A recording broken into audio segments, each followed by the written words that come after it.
Sinusoidal excitation. अब excitation देते हैं, और एक्साइटेशन क्या देंगे हम?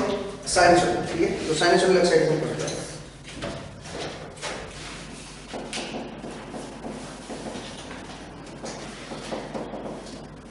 साइनसोइडल एक्साइटेशन देखिए, तो बेसिकली क्या है इसमें, मैं देखो कुछ नहीं है, ये बड़ा सिंपल सा कंसेप्ट है। मान लीजिए मेरे पास कोई आयरन कोर है, इसका हम यूज आगे करेंगे, और यहाँ पे मान लीजिए मेरी कोर लगी हुई है, उसके ऊपर मैंने कॉइल चढ़ा रखी है। ठीक है, तो अगर मैं यहाँ पे साइन वेव अप्लाई करूँ, ठीक है, तो यहाँ पे क्या वोल्टेज इंड्यूस होगा, और जो फ्लक्स आएगा वो क्या है? फाई। ठीक है, वो जाए इस तरह का मेरा वोल्टेज है। साइनसोइडल एक्साइटेशन दिया मुझे बताना है कि फ्लक्स की वैल्यू क्या है, फ्लक्स की वैल्यू। ठीक है, तो अगर मैं ये साइनसोइडल दूंगा तो फ्लक्स भी मेरा साइनसोइडल आएगा।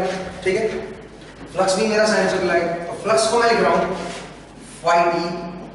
मैं मान के चल रहा हूँ कि फ्लक्स मेरा प्योर साइन है, phi M sine omega T. मान के चल रहा हूँ कि फ्लक्स मेरा प्योर साइन है, मान लीजिए इस तरह का फ्लक्स मेरा कुछ इस तरह की है, साइन ओमेगा टी कुछ इस तरह का है फ्लक्स, दिस इज फाई। तो यहां से जो वोल्टेज इंड्यूस होगी ईटी, वही सप्लाई वोल्टेज के बराबर भी होगा, वीटी के बराबर। क्यों भाई? क्योंकि डायरेक्टली कनेक्ट है, पैरेलल। ठीक है, तो ईटी इक्वल टू वीटी होना चाहिए। तो ईटी इक्वल टू वीटी क्या आएगा पता है? ईटी आएगा N D phi by D T, तो बनेगा N into D by D T of phi M sine of omega T. तो कितना बन गया बताओ जरा? ये बन जाएगा N into phi M into omega cos of omega T. ठीक है, ये बन गया, तो ये मेरा ईटी बन जाएगा, कोई दिक्कत नहीं है। ईटी ये वोल्टेज है, ईटी या फिर कह दो ईटी की बात। ठीक है, ये बन जाएगा। इसकी आरएमएस वैल्यू क्या आएगी? मैं इसको ऐसे भी लिख सकता हूं, ओमेगा को 2 पाई एफ लिख दूं, phi M F cos of omega T. सही बात है। अब ये इसकी पीक वैल्यू है वोल्टेज की, तो आरएमएस वैल्यू क्या होगी? डिवाइड बाय 2 कर दो। ठीक है, कैपिटल ई आरएमएस, इसकी आरएमएस वैल्यू जो आएगी वो क्या आएगी? या ई स्मॉल ई आरएमएस लिखो। ईटी की जो आरएमएस वैल्यू आएगी वो आएगी 2 pi N phi M F by root 2। तो ये बन जाएगा 4.44 N phi M F. This is the RMS value, ठीक है, ऑफ वोल्टेज। बट इंटरेस्टिंगली हम देख सकते हैं कि जो मेरे पास जो वोल्टेज आएगा वो कोसाइन वेव है, जबकि फ्लक्स मेरा क्या था? Sine wave. इसका मतलब अगर मुझे वोल्टेज को दिखाना होगा तो कोस के अकॉर्डिंग में दिखाऊंगा।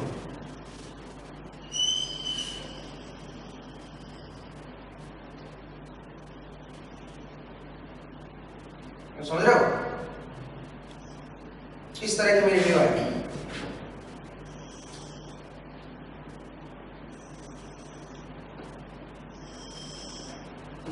ऐसे कुछ वेव बने, कोसाइन वेव।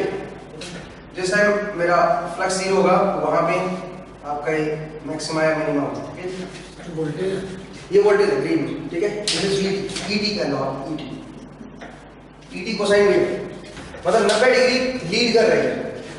तो अगर मैं फेजर में दिखाऊं, तो अगर मैं ईटी को इधर दिखा रहा हूं तो फाई टी को किधर दिखाऊंगा बता जरा? अगर ये मेरा ई है तो ये मेरा फ्लक्स बन जाएगा phi.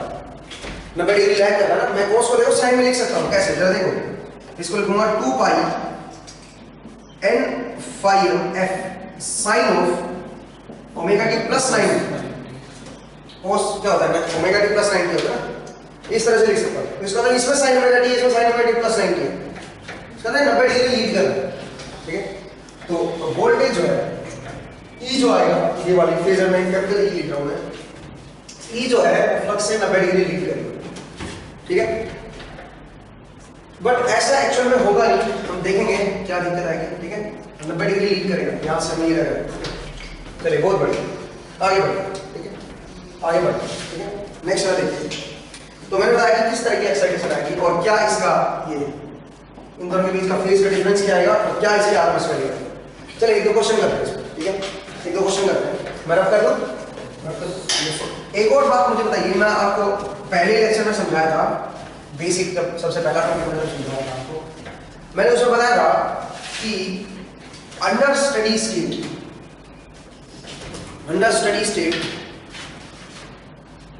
Average value of flux will be 0। याद है आपको?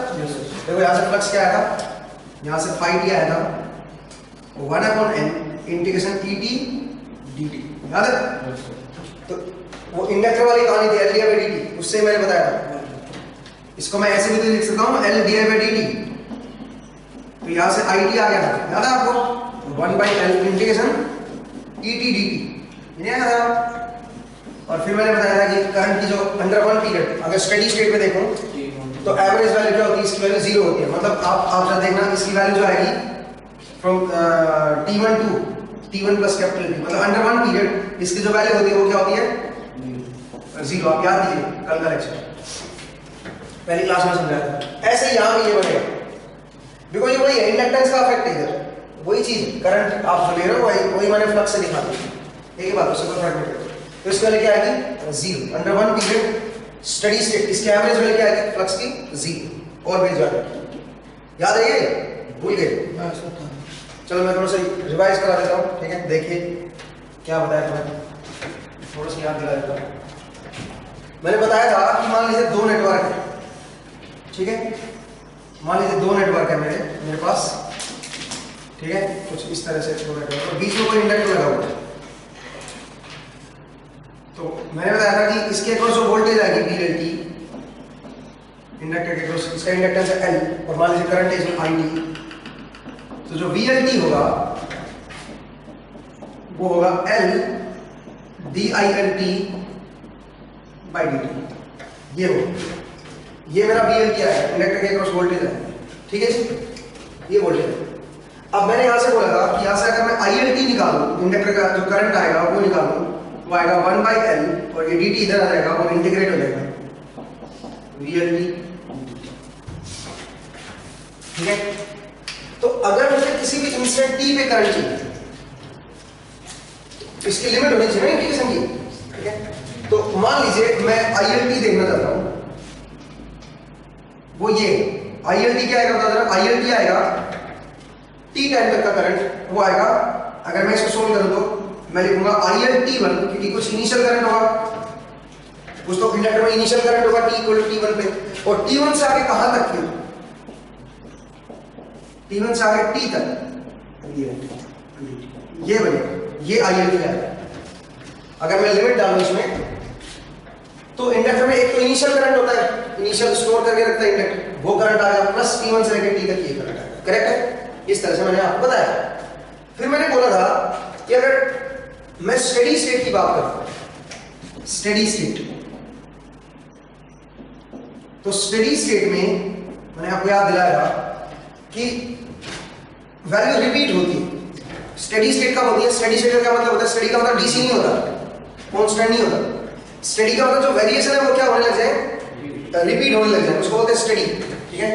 जो वेरिएशन है वो रिपीट होने लग जाए, बार बार वही चीजें वेरिएशन आ रही है, तो इसका मतलब आप स्टेडी स्टेट में आ गए, ठीक है? वो कहते हैं ना आपकी लाइफ सेट होगी है, ठीक है? लाइफ बैलेंस होगी है, रुक गई है, मतलब स्टडी होगी। इसका मतलब क्या है, जो आपके अप्स एंड डाउन्स है वो आपके क्या है, वो वैसे वैसे आने लगे, बस वो कांस्टेंट से होगा, ठीक है?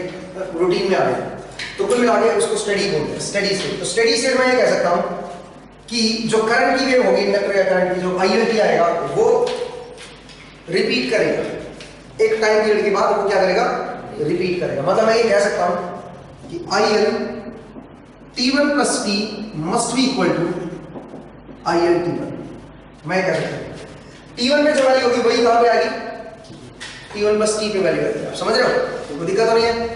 तो अगर मैं इसकी वैल्यू निकालूं यहां से, अगर इसकी वैल्यू निकालूं तो इसकी वैल्यू क्या आएगी बताओ जरा, देखो इस इक्वेशन के अकॉर्डिंग t की जगह पे क्या कर दो, T1 + t कर दो, तो ये बन जाएगा ILT1 + 1/L इंटीग्रेशन T1 से लेके कहां तक, T1 + t तक, t की जगह भी इसमें t की जगह T1 + t कर दिया, VLT dt, and that must be equal to क्या होना चाहिए, ILT, ठीक है? अब ये कट गया ILT1, तो इसका मतलब क्या बना हमारे पास बना 1/L T1 से VLT dt is equal to 0। सही बात है। अब ये L इधर आके क्या हो जाएगा, अगेन 0 बन जाएगा, तो क्या बनेगा, तो देखिए ये बनेगा इंटीग्रेशन T1 से T1 plus capital T VLT dt is equal to क्या बनेगा 0। इसका मतलब area under one period voltage across inductor का अंडर स्टडी स्टेट जो वोल्टेज होती है इंडक्टर के अक्रॉस, उसका area under one period T1 से T1 प्लस T तक जो एरिया अंडर वन पीरियड आएगा, इंडिकेशन माने एरिया अंडर वन पीरियड वो क्या आएगा 0। इसका मतलब एवरेज वैल्यू भी फिर क्या आएगी 0, बिकॉज़ एवरेज वैल्यू क्या होती है area divide by time period. तो एरिया जब 0 हो गया तो आपकी एवरेज वैल्यू भी क्या आएगी 0। तो under steady state average value of voltage across inductor is 0। ठीक है, वोल्टेज के अक्रॉस इंडक्टर के अक्रॉस जो वोल्टेज आती है वो एवरेज वैल्यू उसकी क्या होती है 0। अब एक बात बताओ, इंडक्टर के अक्रॉस जो वोल्टेज आती है मैं उसको ऐसे भी लिख सकता हूं, अगर n टर्न्स का इंडक्टर मान लीजिए और करंट आ रहा है तो इसके अंदर क्या आएगा, इसके अंदर फ्लक्स भी आएगा, इसके अंदर फ्लक्स आएगा, ऐसे क्या कहते हैं। ठीक है, तो उस फ्लक्स को करंट से फ्लक्स बना ना, तो मैं इसी वोल्टेज को VLT को क्या लिख सकता हूं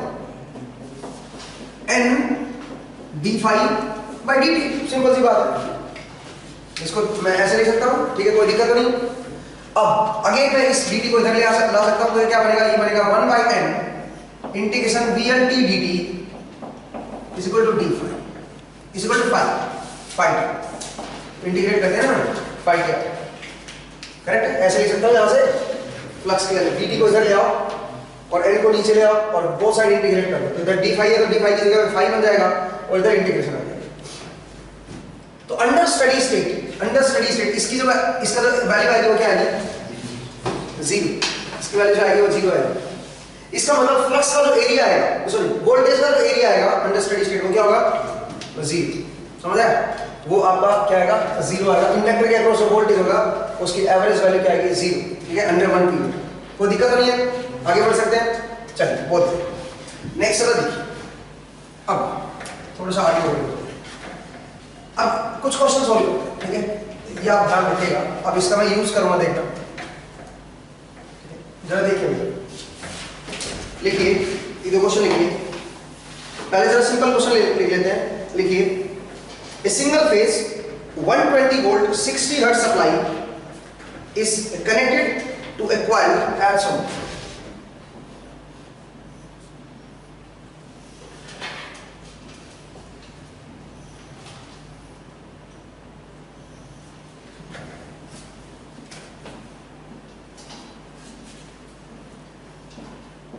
यहां पे आपको दे रखा है सिंगल फेज है 120 वोल्ट सिंगल फेज सप्लाई है and 60 hertz supply, 60 hertz 60 hertz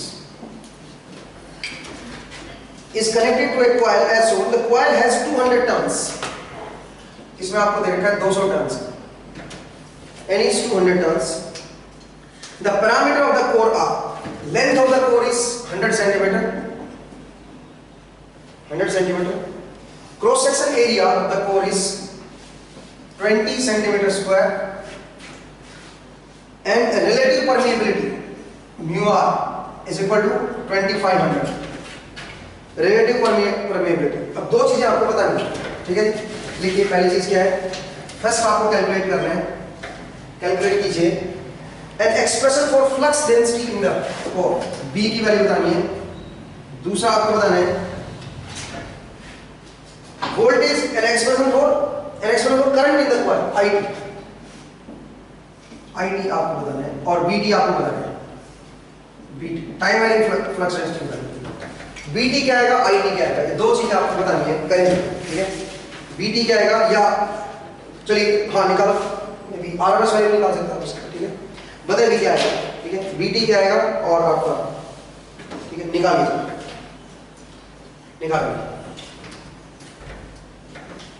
देखें, करें जरा क्या करूंगा, जरा देखिए। मुझे इसके अंदर का BT चाहिए, फ्लक्स डेंसिटी। मुझे वोल्टेज की RMS वैल्यू दे रखी है, वोल्टेज की RMS वैल्यू कितनी दे रखी है, सप्लाई वोल्टेज की 120। तो वही वोल्टेज इसके क्रॉस भी आएगी, पैरेलल है तो सेम ये है। इसका मतलब जो वोल्टेज अब इंड्यूस होगी उसकी आरएमएस वैल्यू मुझे पता है, और आरएमएस वैल्यू अभी अभी हमने देखा 4.44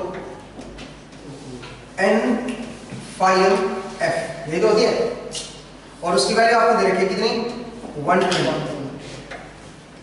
फ्रीक्वेंसी मुझे पता है, n पता है, phi m आ जाएगा ऐसे। phi m कितना आया 120 divide by 4.44 into n, number of turns is 200 and f is 60 hertz. ठीक है जी, तो बताइए phi m की क्या वैल्यू है? phi m बताओ क्या है? ठीक है, बताइए phi m की क्या वैल्यू है? फ्लक्स की मैक्सिमम वैल्यू। अगर फ्लक्स की मैक्सिमम वैल्यू आ गई तो bm की मैक्सिमम वैल्यू आ गई। मेरे पास bm आ गया, ठीक है, बताइए क्या है? 2.2 10 raised to power minus है जी 2.2 2.2 into 10 raised to power minus 3 into 10 to minus 3, ये तो 5 आ गया ना, yes ये 5 आया, बताओ कितना। तो अब बताइए bm कितना आया? Maximum value flux density into area कर दो, 20 into 10 to minus 4 कर दीजिए, ठीक है, तो उससे हमारे पास क्या आ जाएगा bm आ गया। ठीक है, बताइए bm कितना आया? bmax कितना है जी? 0.135 नहीं गलत है, 0.1 yes sir 1.1265 1.1265 टेस्ला, ये बीएम है मैक्सिमम वैल्यू। तो बीएम की कैसे निकालें? कैसे निकालें? साइन लेके कोस ले, साइन ले लो, कोस ले लो, कुछ भी ले लो, ठीक है, बिकॉज़ आपने को ये देख रखा कि ये सप्लाई साइन वेव है, कोसाइन वेव है, ठीक है, तो हम कुछ भी ले सकते हैं। इसको आप लिखो 1.1265 साइन ऑफ ओमेगा टी, आप इस तरह से लिख सकते हैं, where omega is 2 pi f 125, ठीक है। तो इस तरह का मेरा पीटी बन जाएगा। अब आईटी बताइए क्या है? करंट बताइए क्या है? करंट निकालिए, कैसे निकालोगे करंट? करंट क्या आएगा और कितनी वैल्यू आएगी करंट? इधर देखिए, तो फ्लक्स है मेरा कितना, फ्लक्स से निकलेगा करंट, ठीक है, जरा देखिए कैसे निकालेंगे। फ्लक्स दे रखा है 2.2 into 10 to minus 3, ये phi m दे रखा फ्लक्स, और ये आएगा mmf into im divide by reactance, तो उससे im आ जाएगा मेरे पास, मैक्सिमम वैल्यू ऑफ करंट आ जाएगी, ठीक है, क्योंकि फ्लक्स की मैक्सिमम वैल्यू यूज की है तो करंट की मैक्सिमम वैल्यू आएगी। आप समझ रहे हो? मैं सैचुरेशन नेगलेक्ट कर रहा हूं, क्योंकि सैचुरेशन नेगलेक्ट करूंगा तभी आप इस तरह से लिख सकते हो, ठीक है। आप बताइए im की वैल्यू क्या आएगी? im की वैल्यू निकालिए क्या है, ठीक है, बताओ क्या बना? 2.1 कुछ बात बनी?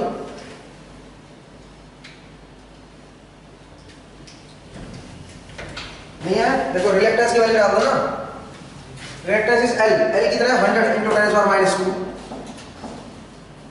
और ऊपर आएगा mu is mu naught 4 pi into 10 to minus 7 into mu R कितना है 2500, और area into area mu A, area भी ऊपर आएगा, तो एरिया कितना है बता जरा, एरिया कितना है 20 सेंटीमीटर स्क्वायर ना, यही था ना, तो 20 into 10 स्क्वायर कितना हो जाएगा -4, 20 into 10 स्क्वायर -4, ये और मल्टीप्लाई कर दो तो आप निकालो कितना आएगा इससे।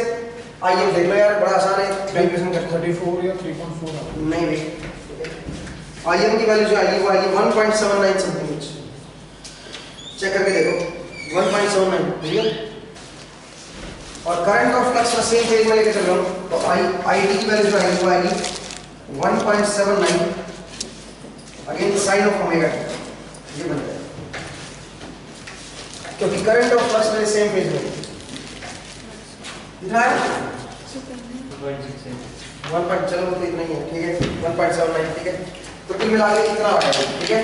आगे बढ़े, ये क्वेश्चन आए, नेक्स्ट क्वेश्चन लिखिए जो कि काफी इंपॉर्टेंट क्वेश्चन है, मैं अब कर रहा हूँ, अगला क्वेश्चन इंपॉर्टेंट है, ध्यान से कीजिएगा, ठीक है। नेक्स्ट क्वेश्चन जरा देखिए,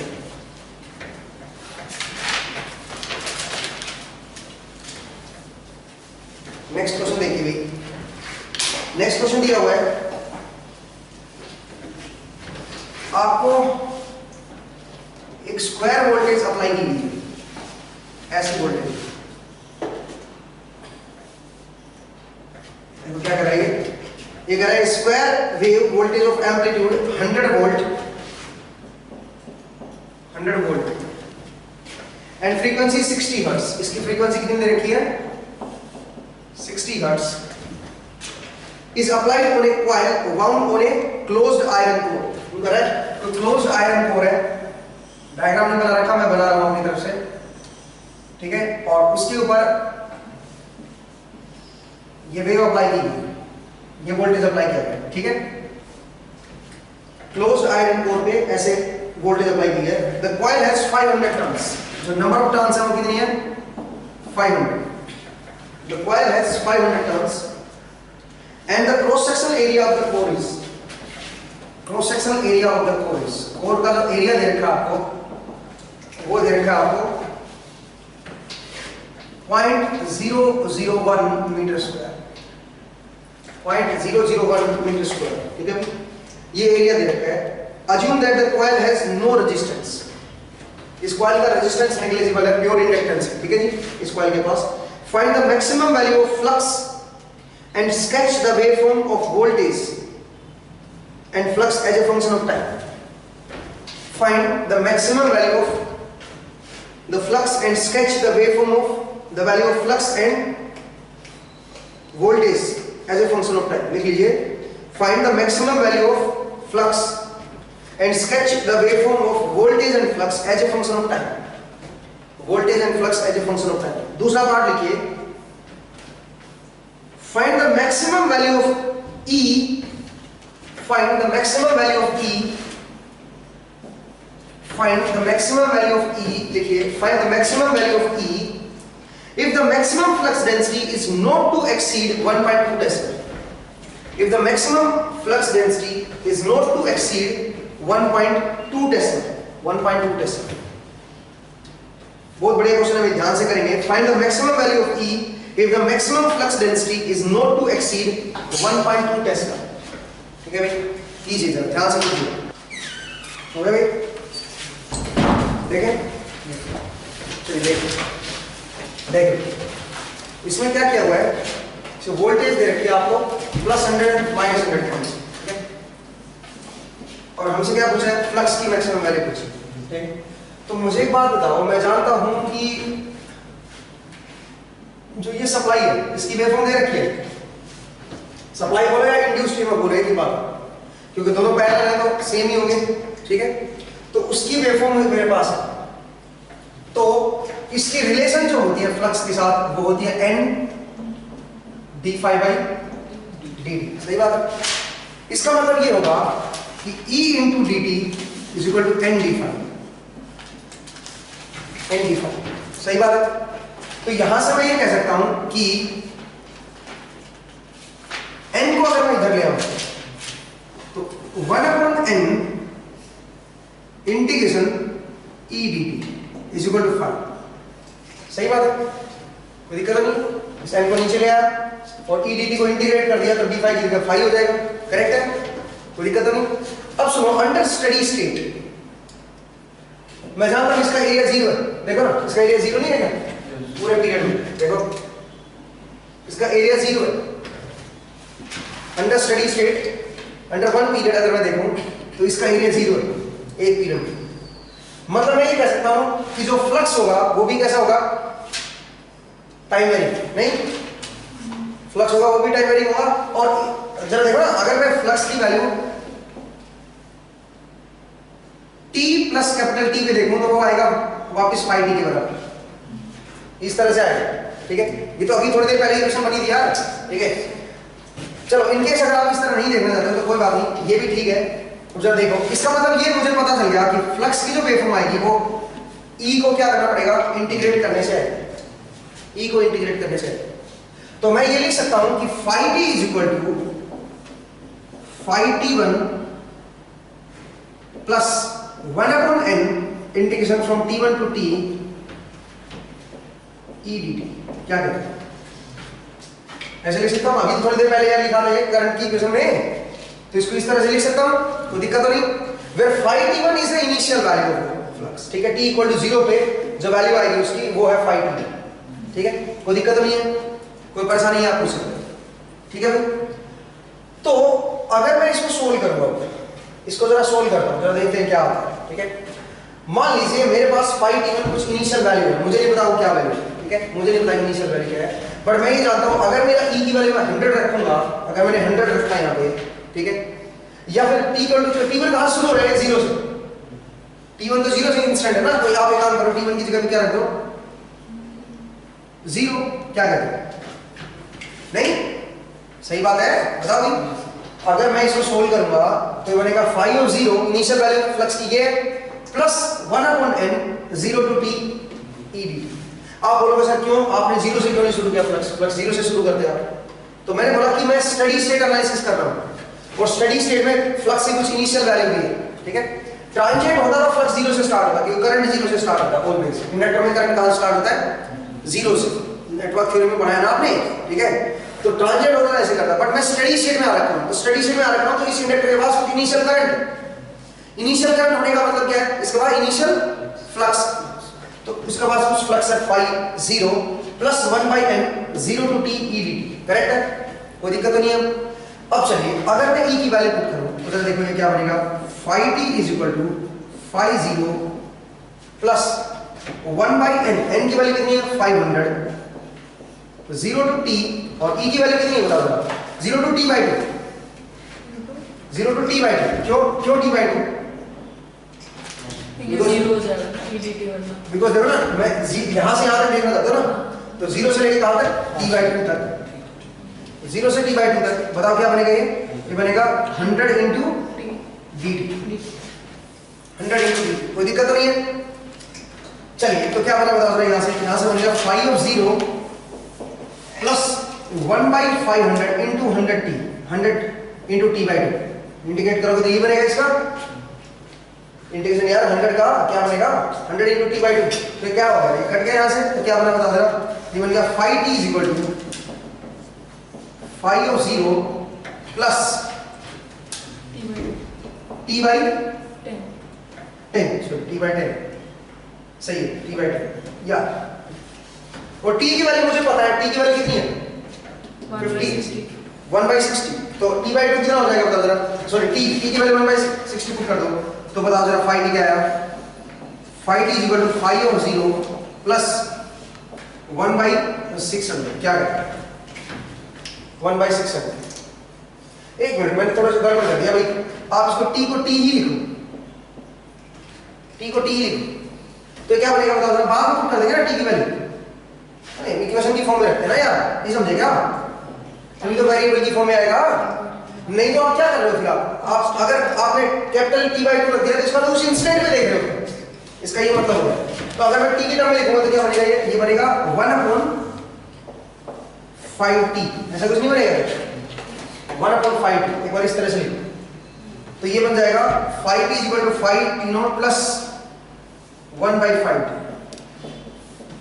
अब सुनो, अब t की जगह पे क्या रख के देखो? 1/60 रख के देखो तो क्या बनेगा? अगर t = 1/60 t/2 क्या अगर आपको चाहिए, मान लीजिए इस पॉइंट पे आपको फ्लक्स चाहिए तो क्या करोगे? t की जगह पे क्या रख दो? t/2 रख दो। तो t/2 का मतलब क्या करोगे? 1/120। t की जगह पे 1/60 है ना, ये आएगा ना। तो t/2 की जगह पे क्या हो जाएगा? 1/120। 1/120 रख दो तो ये कौन सा इंस्टेंट बनेगा? t = कहां पे बनेगा? t/2। 120 रखोगे तो ये बनेगा t = t/2 पे ऐसे बनेगा। करेक्ट है? तो ये तो इंस्टेंट पे है, ये तो उस इंस्टेंट पे है। वैसे वेरिएबल की टर्म में अगर मैं देखूं तो ये आएगा इक्वेशन जो बनेगी, ये बनेगी। अब इसको प्लॉट करते हैं जरा देखो, इसको प्लॉट कैसे करेंगे? देखो t = 0 पे फ्लक्स की वेवफॉर्म क्या आएगी? t = 0 पे फ्लक्स की वैल्यू क्या होगी? phi 0। तो phi 0 मैं कुछ नेगेटिव लेके चल रहा हूं, ऐसे अज्यूम कर रहा हूं phi 0 यहां पे लेके, और उसके बाद ये स्ट्रेट लाइन इक्वेशन है y = mx + c। Straight line equation है तो एक तरह से यहां तक जाएगा, ऐसे स्ट्रेट लाइन इंक्रीज होगी कितने टाइम में? t/2 में। और कहां तक ये वैल्यू जो आएगी कितनी आएगी बता जरा? ये वैल्यू कितनी आएगी? ये आएगी phi of 0 में कितना ऐड हो जाएगा? 1/600। phi of 0 प्लस 1/600 इतना ऐड हो जाएगा। कोई दिक्कत है तब तक? ठीक है भाई, कोई परेशानी तो नहीं? नेक्स्ट चलो देखिए अब सुनिए, t/2 से आगे t में वापस क्या होगा?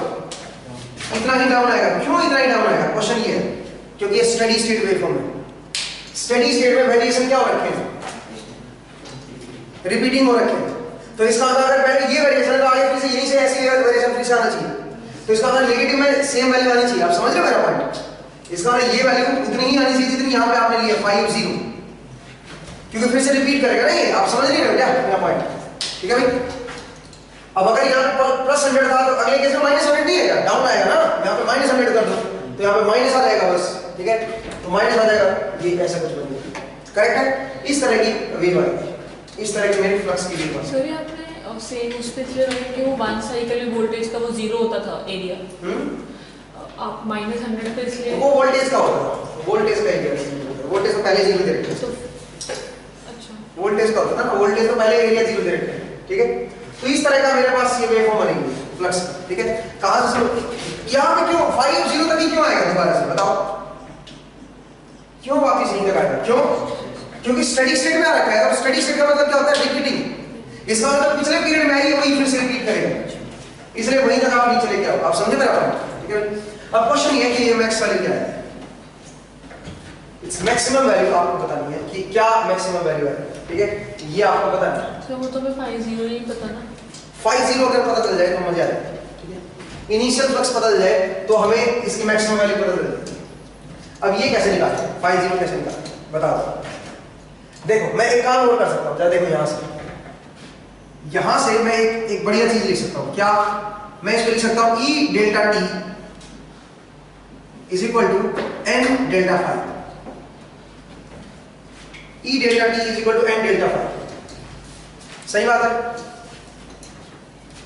लेकिन डेल्टा फाई मुझे पता है चेंज इन फाई कितना हो रहा है यहां से यहां तक 1/160। ठीक है, N भी मुझे पता है, T में भी चेंज पता है कितना चेंज हो रहा है, 0 से T/2 पे आ रहा है। T में भी चेंज पता है और E में भी पता है, उससे कोई फायदा नहीं निकलेगा, उससे हमारे पास फाई ऑफ 0 नहीं आएगा।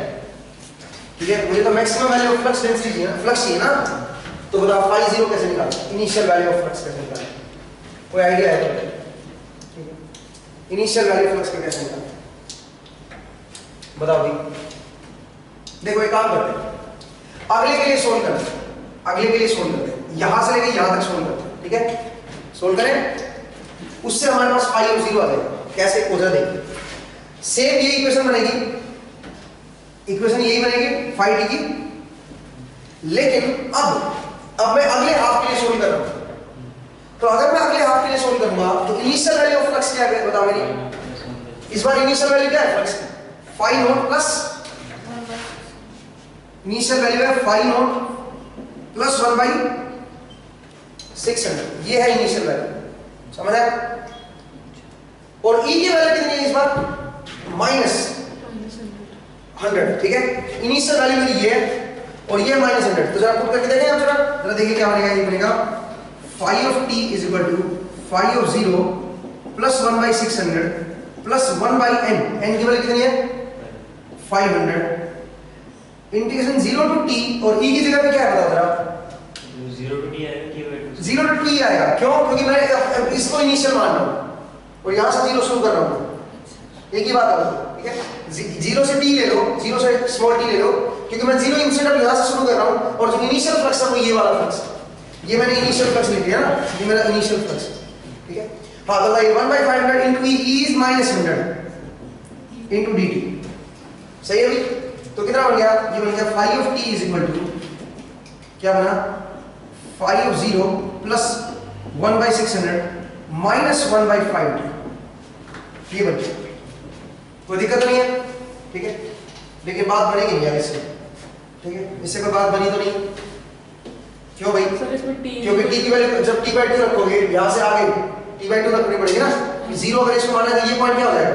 T/2 रखोगे तो ये -1/600 बन जाएगा, कट जाएगा इससे। फाई ऑफ 0 आ जाएगा। फाई ऑफ 0 की वैल्यू कैसे कैलकुलेट करें?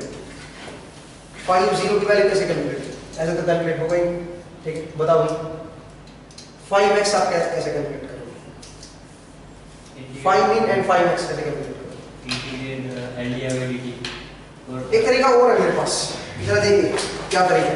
मेरे पास एक तरीका और है, मैं आपको दूं इसको। इस तरीके से हैंड नहीं मिल रहा। ठीक है, ये थोड़ा लेंथी तरीका भी हो गया और इंटीग्रेशन में आप फंस रहे हो, इनिशियल वैल्यूज में आप फंस रहे हो। अगर ट्रांजेंट आपका बहुत अच्छा है तो आप ऐसे कर सकते हो, लेकिन एक और आसान तरीका है और वो तरीका है लैप्लास ट्रांसफॉर्म। ठीक है, जरा देखिए लैप्लास ट्रांसफॉर्म। वो क्या तरीका है मुझे बताओ। यहां से चल मैं इसको लैप्लास डोमेन में लिख सकता हूं, ठीक है, ND5 ऐसे मैं इसको लैप्लास डोमेन में लिख सकता हूं। कैसे बताओ जरा, लैप्लास डोमेन में अगर मैं लिखूंगा तो क्या बनेगा? E है मेरा शुरू के 0 से लेकर t/2 में कितना दे रखा है? E कितना दे रखा है? 100, ठीक है। तो मैं लिखूंगा इसको 100/s लैप्लास डोमेन में, ठीक है, 100/s। जिनको लैप्लास नहीं आता वो दिक्कत है, ठीक है, आप लोग थोड़ा इंतजार करें नेटवर्क, ठीक है। ये बनेगा 100/s और ये क्या बनेगा? n इंटू इसकी जगह पे क्या लिख सकता हूं? s इंटू 5s प्लस 50 है जी, -5, ठीक है, ठीक है, कोई दिक्कत नहीं है। ये मैंने लैप्लास में लिख दिया, लैप्लास डोमेन में इसको खोल दिया, कोई दिक्कत नहीं है। अब जरा देखिए, तो मैं इसको ऐसे लिख रहा हूं, जरा देखो यहां से 5s क्या आया मेरे पास, यहां से जरा देखिए क्या बन गया। ये बन गया 100/s इक्वल टू n की जगह पे लिख रहा हूं 500 s into 5s minus 500 into 50, क्या कोई दिक्कत नहीं है, ठीक है। ये मेरे पास आता। अब यहां से 5s बताओ क्या आएगा? 5s की क्या इक्वेशन आएगी? 5s equal to 100/s into divide में आएगा, डिवाइड में कितना आएगा? 500s प्लस 50/s ये आएगा, ठीक है जी।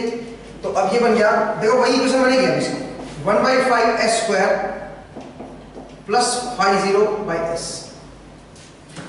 ठीक है जी। अब इसको लैप्लास टाइम डोमेन में कन्वर्ट करें लैप्लास से वापस से, तो 5t क्या आएगा बता जरा? इसका लैप्लास इनवर्स क्या बनेगा? 50 बन जाएगा ut और इसका क्या बनेगा? 1/5 tut। ut तो अंडरस्टूड है कि 0 से आ गई है, ठीक है, दोनों में ut। ये इक्वेशन बन गई, सेम वही इक्वेशन बन गई, ठीक है। तो अब इसका मतलब ये आपकी इस तरह की इक्वेशन आ गई, ऐसी इक्वेशन बनेगी, ठीक है, इस तरह का बनेगा स्ट्रेट लाइन इक्वेशन और 5 और 0 से स्टार्ट होगी। अगेन अब जरा देखिए, अब t इक्वल टू t/2 में जरा देखते हैं क्या है। 5x आएगा, 5x इज इक्वल टू 5 और 0 और इसमें t की जगह पे क्या पुट कर दो? t/2, तो 5x क्या आएगा? 5 और 0 plus 1/5 into t/2 into t/2, सही बात है। तो क्या बन गया? ये बन गया 5 और 0 प्लस t/10, ये मेरा 5x है, दिस इज माई 5x। अब सुनिए, अब इसकी वैल्यू मुझे बतानी है कि क्या वैल्यू होगी इसकी। तो इसकी वैल्यू तभी कैलकुलेट होगी जब 50 आ जाएगा, इसका आपके पास इनिशियल वैल्यू आ जाएगा आपके पास, ठीक है। अब इनिशियल वैल्यू कैसे निकालेंगे?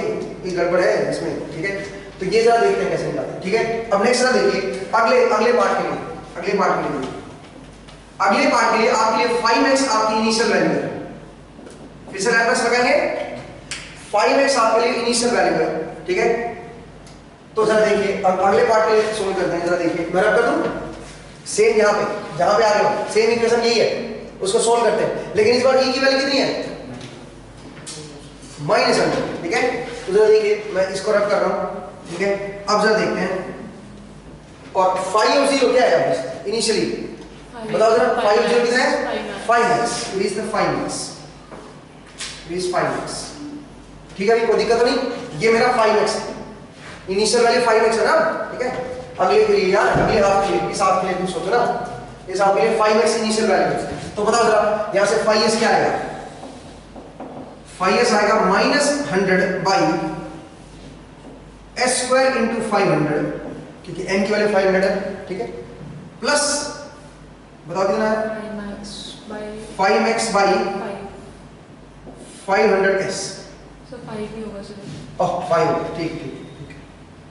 y कितना होगा? 5s। नहीं s होगा, सिंपल s होगा। So 5 भी होगा, 500 है ना? नहीं 500 कहाँ है? सर n तो 500 है ना, n डिनोमिनेटर। n तो नीचे आ गया ना इसको, हाँ तो इसके नीचे आ गया, 1 बाय, अच्छा सर, हाँ ठीक है, ठीक है यार, कोई दिक्कत नहीं। अब सुनिए, अब इसका लैप्लास इनवर्स लो, तो 5t क्या आएगा? 5t आएगा कितना बताओ जरा?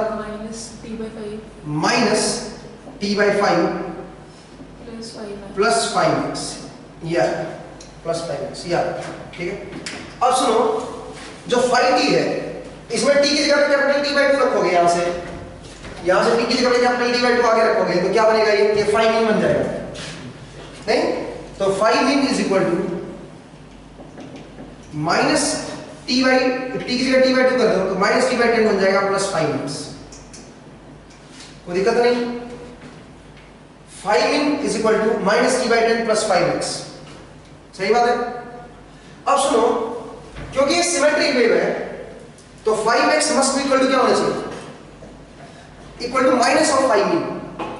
5x must be equal to minus of 5 min। क्यों भाई ऐसा क्यों होना चाहिए बताओ, क्योंकि वेव सिमेट्रिक है, जितने हाफ के लिए पॉजिटिव उतने हाफ के लिए नेगेटिव। तो इसका मतलब मैं लिख सकता हूं ये 5 min है और ये 5x है, तो एक दूसरे का ऑपोजिट होना चाहिए। इसका मतलब मैं लिख सकता हूं कि 5x is equal to minus of 5 min, ठीक है जी। तो इसका मतलब यहां से जरा देखो, यहां से ट्वाइस हो जाएगा, माइनस 5 min करोगे तो माइनस 5 min इधर आके क्या हो जाएगा, twice of 5 min is equal to minus t by 10।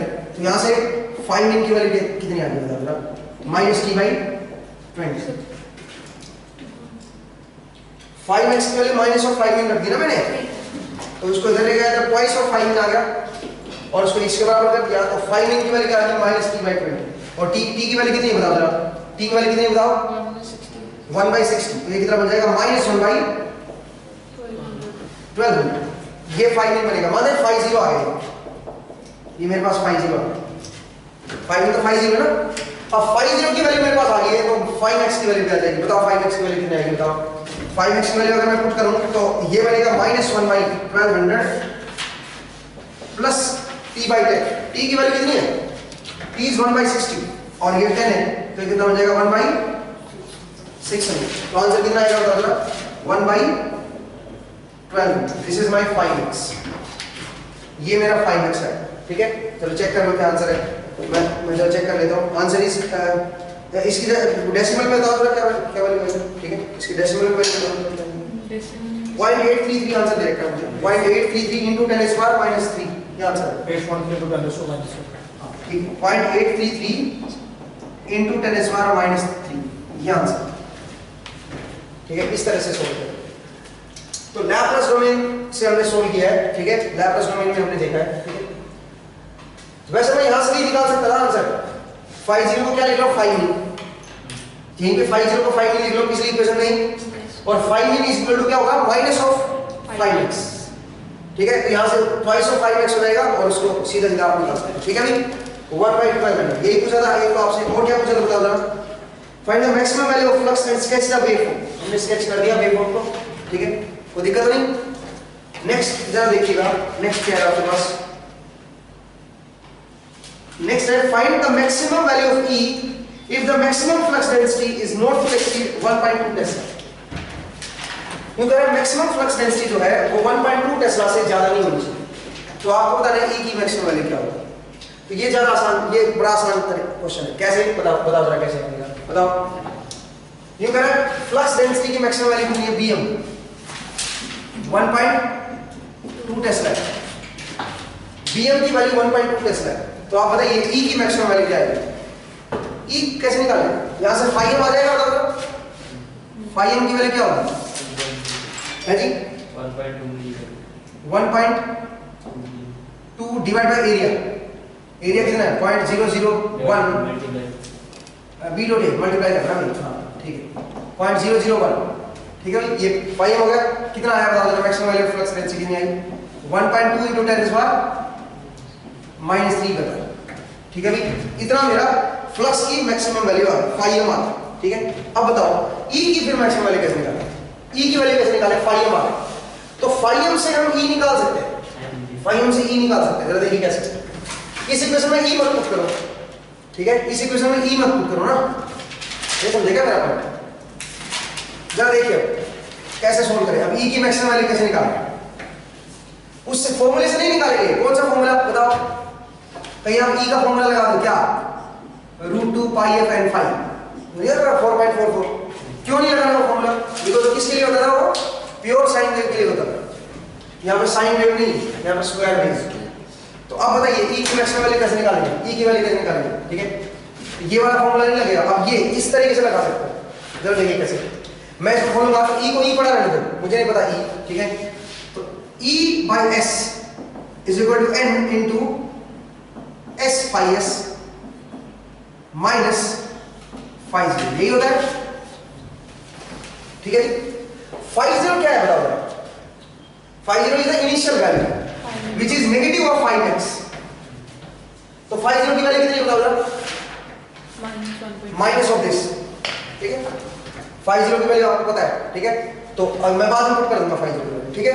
ये इक्वेशन आई, तो यहां से n को नीचे ले आओ, तो ये बनेगा e by 500s is equal to s phi s, और इस फाई जीरो को इधर ले आओ, this is my phi zero, ठीक है जी। तो यहां से क्या बन गया, यहां से मेरे पास क्या आया, phi s is equal to e by 500s square plus phi zero by s, सही बात है। टाइम डोमेन में कन्वर्ट कर दूं, phi T is equal to क्या बना, e बाई 500 इंटू टी, सही बात है, प्लस फाई जीरो। अब t की जगह पे कैपिटल T बाई 2 रखो, t की जगह पे कैपिटल T बाई 2 रखोगे तो ये फाई टी की वैल्यू क्या बन जाएगी, इधर 5x, इधर बन जाएगा 5x, t की जगह पे कैपिटल T बाई 2 रखोगे तो, ठीक है। और बराबर की इधर क्या आएगा, e by 500 into T by 2 plus phi zero, और फाई जीरो की वैल्यू क्या है, minus of 5x, minus of 5x, सही बात है, कोई दिक्कत नहीं है, बताओ एक बार डाउट है तो। अब इस 5x को इधर ले आओ तो क्या बन जाएगा, 2 times of 5x is equal to e into T by 1000, और t की वैल्यू पुट कर दो। 5x की वैल्यू अपने को दे रखी है, 5m की वैल्यू अपने को पता है, ठीक है। e की वैल्यू है, बताओ e की वैल्यू क्या है, आपको समझ आया कैसे किया मैंने, ठीक है। एक बार चेक कर लो, इस बार मुझे e की वैल्यू पता नहीं, उल्टा, तो आप ये फॉर्मूला नहीं लगाओगे गलती से भी, √2 पाई f n फाई, ये बिल्कुल गलत तरीका है, क्यों, क्योंकि वो तो साइन वेव के लिए होता था, आपका वेव कौन सी है, स्क्वायर वेव, ठीक है। तो स्क्वायर वेव में फिर आप ये लैप्लास से सोल्व कर रहे हो, ठीक है, लैप्लास से सोल्व कर इजी पड़ेगा, समझ आया ये तरीका, समझ नहीं आया, ठीक है। हालांकि थोड़ा मुश्किल क्वेश्चन है ये, ठीक है, इतना आसान क्वेश्चन नहीं है। बताइए भाई क्या आएगा यहाँ से क्या मिलेगा आपको, बताओ e की वैल्यू क्या है, t की वैल्यू पुट कर दो, t is 1/60, e is 1/60, t की वैल्यू 1/60 पुट कर दो, यहाँ से e, और 5x की वैल्यू ये रही, 5x इज 1.2 इंटू 10⁻⁻3, तो यहाँ से e निकाल लो, e ये जब इधर आएगा तो मल्टीप्लाई हो जाएगा, ये कट जाएगा, ठीक है।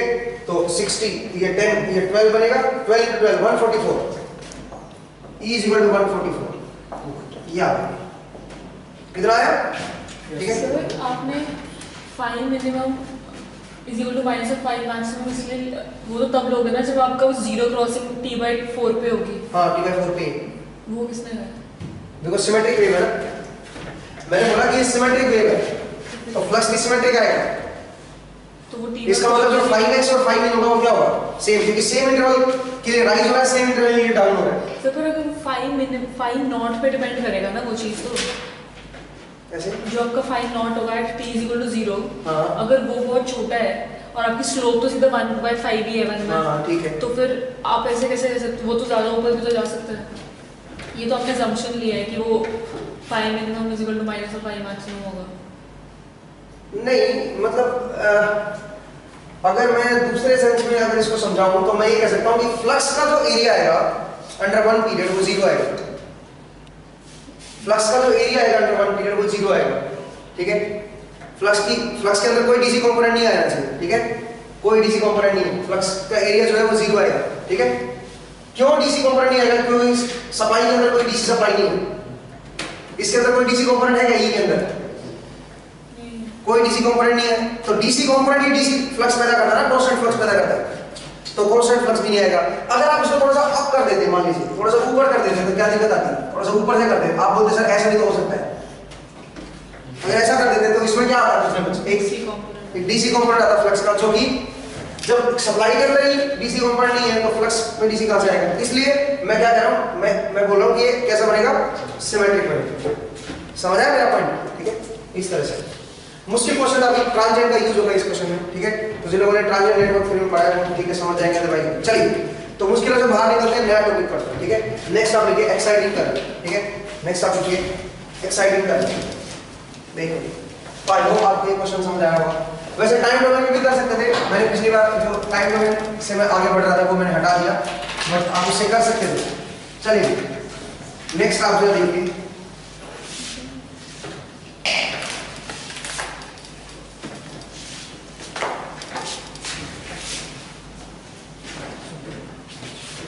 नेक्स्ट है एक्साइटिंग करंट। एक्साइटिंग करंट इसको जरा समझते हैं, एक्साइटिंग करंट क्या होता है। ठीक है, वो जरा देखिए।